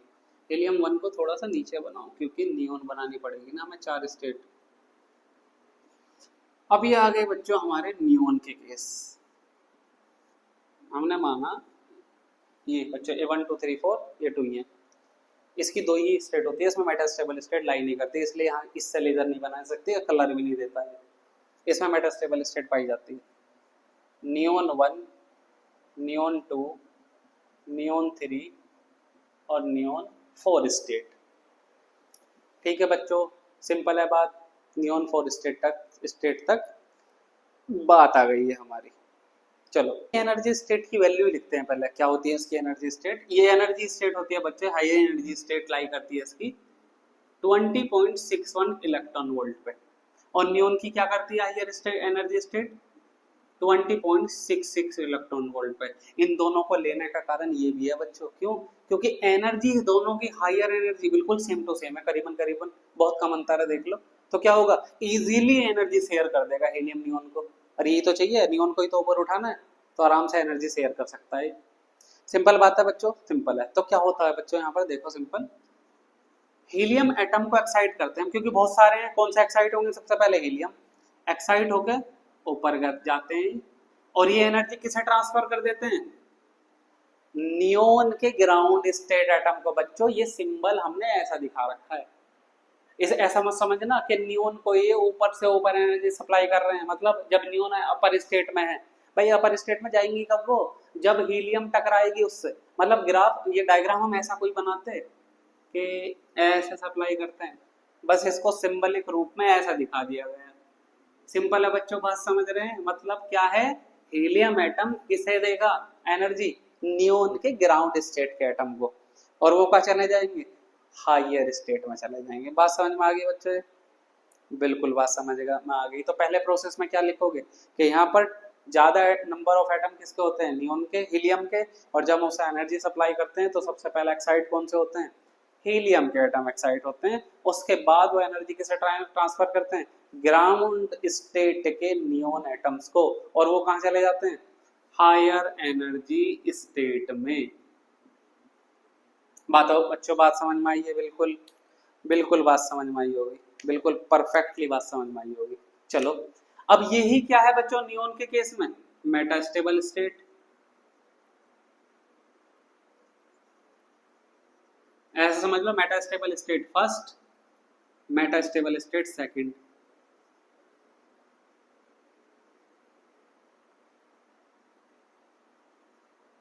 ये कौन सी है, सेकंड समझ लो, ऐसा समझ लो ग्राउंड स्टेट है, ऐसा समझ लो, या नियॉन 3 और 4 पढ़ लो। ठीक है बच्चों, क्या होता है, हमने क्या समझा है बच्चों, जब इलेक्ट्रॉन मेटास्टेबल स्टेट से नीचे गिरता है तुरंत एनर्जी एक्साइट कर देगा, मतलब तुरंत वो क्या करेगा, स्टिमुलेटेड एमिशन करेगा, लेजर बनाएगा। देखो क्या होगा, पहला जो इलेक्ट्रॉन है वो गिरेगा, पहला प्रोसेस तो वैसे ये था, इसे सेकंड प्रोसेस लिख लो या पहला प्रोसेस लिख लो, मर्जी है तुम्हारी। पहले प्रोसेस में क्या होगा बच्चों, इलेक्ट्रॉन गिरेगा स्पॉन्टेनियसली। तो पहला प्रोसेस क्या हुआ यहाँ पर,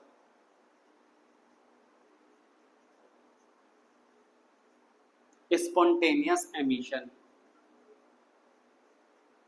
कहां से कहां का हुआ बच्चे स्पॉन्टेनियस एमिशन, Ne4 से Ne1 में लिख दोगे इसके बारे में, बिल्कुल अच्छे से लिख दोगे। क्या होगा बच्चे यहाँ पर एक फोटोन निकलेगा, निकलेगा बच्चों फोटोन, बिल्कुल निकलेगा फोटोन। अब क्या होगा, ये फोटोन कहाँ अटैच होगा, ये फोटोन यहाँ पर अटैच होगा।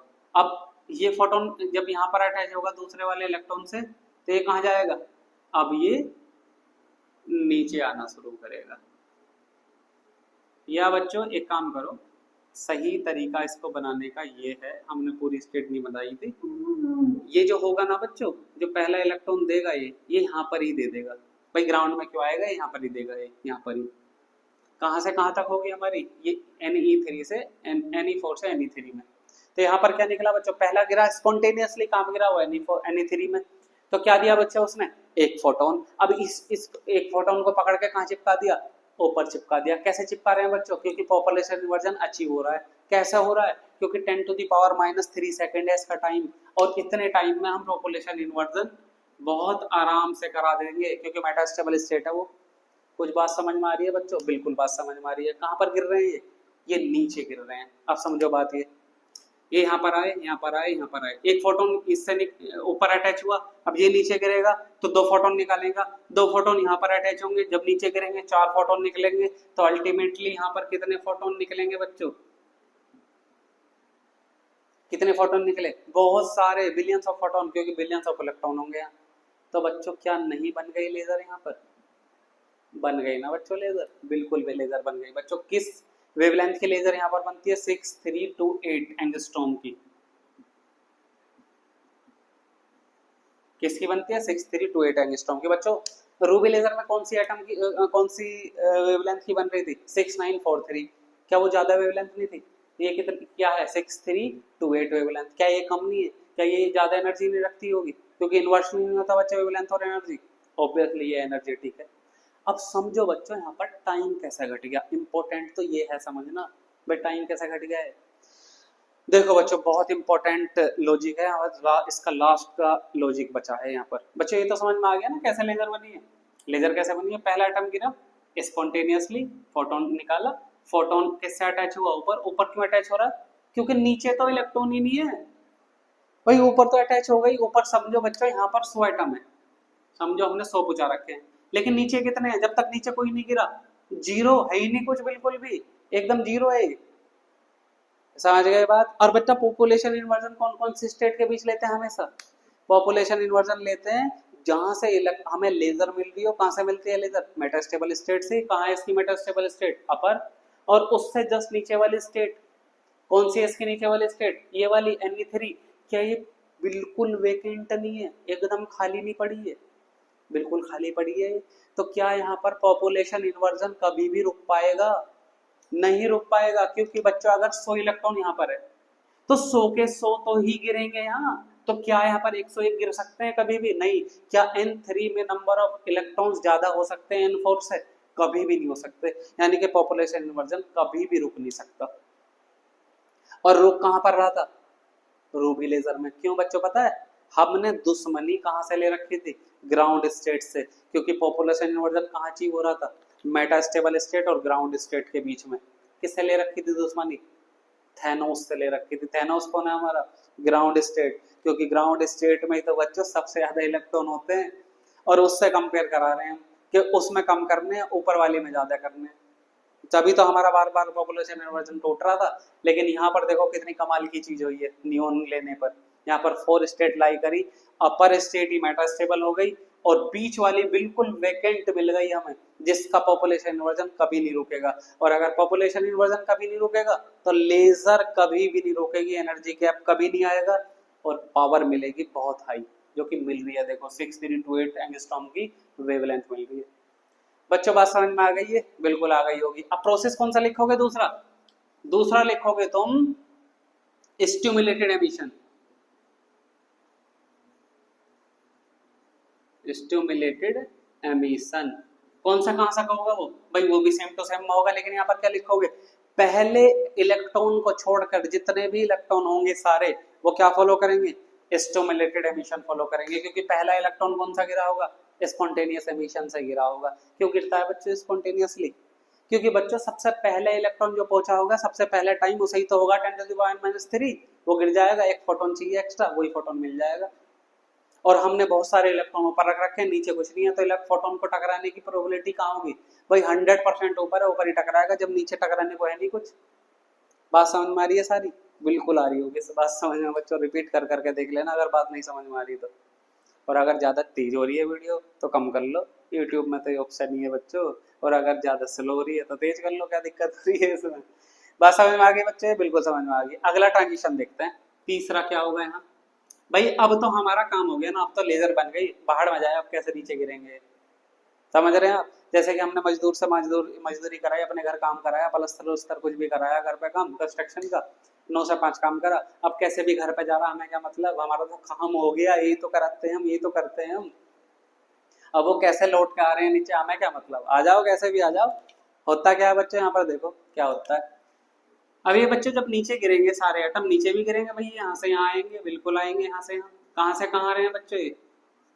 Ne4 3 से Ne2 में।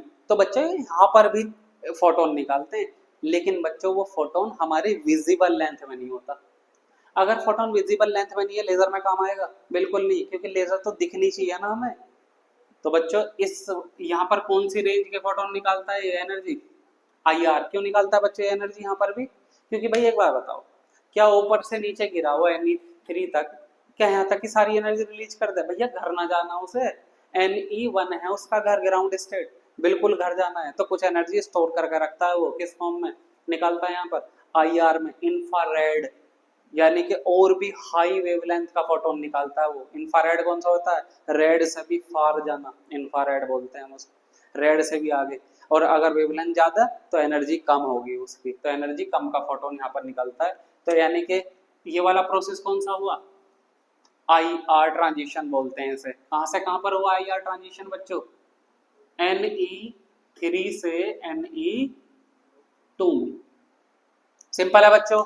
और अब जो लास्ट वाला प्रोसेस होता है, ये वाला, इसे बोलते हैं बच्चों हम फोर्थ में नेचुरल डीके। बस ये नीचे आ जाते हैं, बिना किसी रेडिएशन के गवाए, मतलब कोई भी एनर्जी रिलीज नहीं करते ज्यादा, बस नीचे आना इन्हें, तो इन्हें क्या बोलते हैं? Natural decay.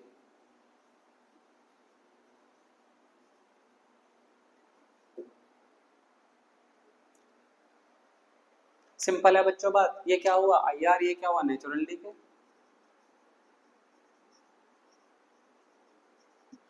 ये हुई हमारी लेजर की बात खत्म, है ना सिंपल बच्चों? ये भाई एनर्जी कम कर दी, इतना सिंपल। और क्या करें बच्चों, बताओ। अगर और भी कुछ सजेशन हो आपके कि और सिंपल इस तरीके से कर सकते हैं, प्लीज मुझे बताओ, मैं और भी सिंपल करूँ इस चीज को, है ना बच्चों? आपके सजेशन चाहिए, आपका सपोर्ट चाहिए हमें, तभी मोटिवेशन मिलता है आपको सबको बताया। इसलिए बच्चों से शेयर करो, जितने ज़्यादा आपके फ्रेंड हो दूसरी यूनिवर्सिटी में हो, उन्हें भी बताओ कि भाई यहाँ से पढ़ लो, यहाँ से थोड़ा सा अच्छा नॉलेज मिल रही है हमें, अगर मिल रही हो बच्चों, ईमानदारी से। और लाइक करो, शेयर करो, सब्सक्राइब करो हमारे चैनल को, है ना? थोड़ा सा मोटिवेशन दो हमें भी भाई, कि हम भी कुछ नए नए इनोवेटिव आइडियाज से अपनी वीडियो बना सके। समझ रहे हैं बच्चों बात? कितना सिंपल थी ये लेजर, बहुत ही सिंपल लेजर है, कुछ नहीं करना, नोट से एक बार रीड आउट करो और पढ़ के चले जाओ, किसी से भी, किसी भी इंटरव्यू में चले जाओ, किसी के भी सामने अपने आपको आप प्रेजेंट करो, कहीं भी प्रेजेंटेशन दो, आप में कॉन्फिडेंस रहेगा जीरो से लेकर एंड तक, क्योंकि आपको सब चीज़ें पता है। बातें समझ रहे हैं? ये चैनल आपको प्रोवाइड करता है, कंटेंट तो करता ही करता है, कॉन्फिडेंस प्रोवाइड करता है ये चैनल।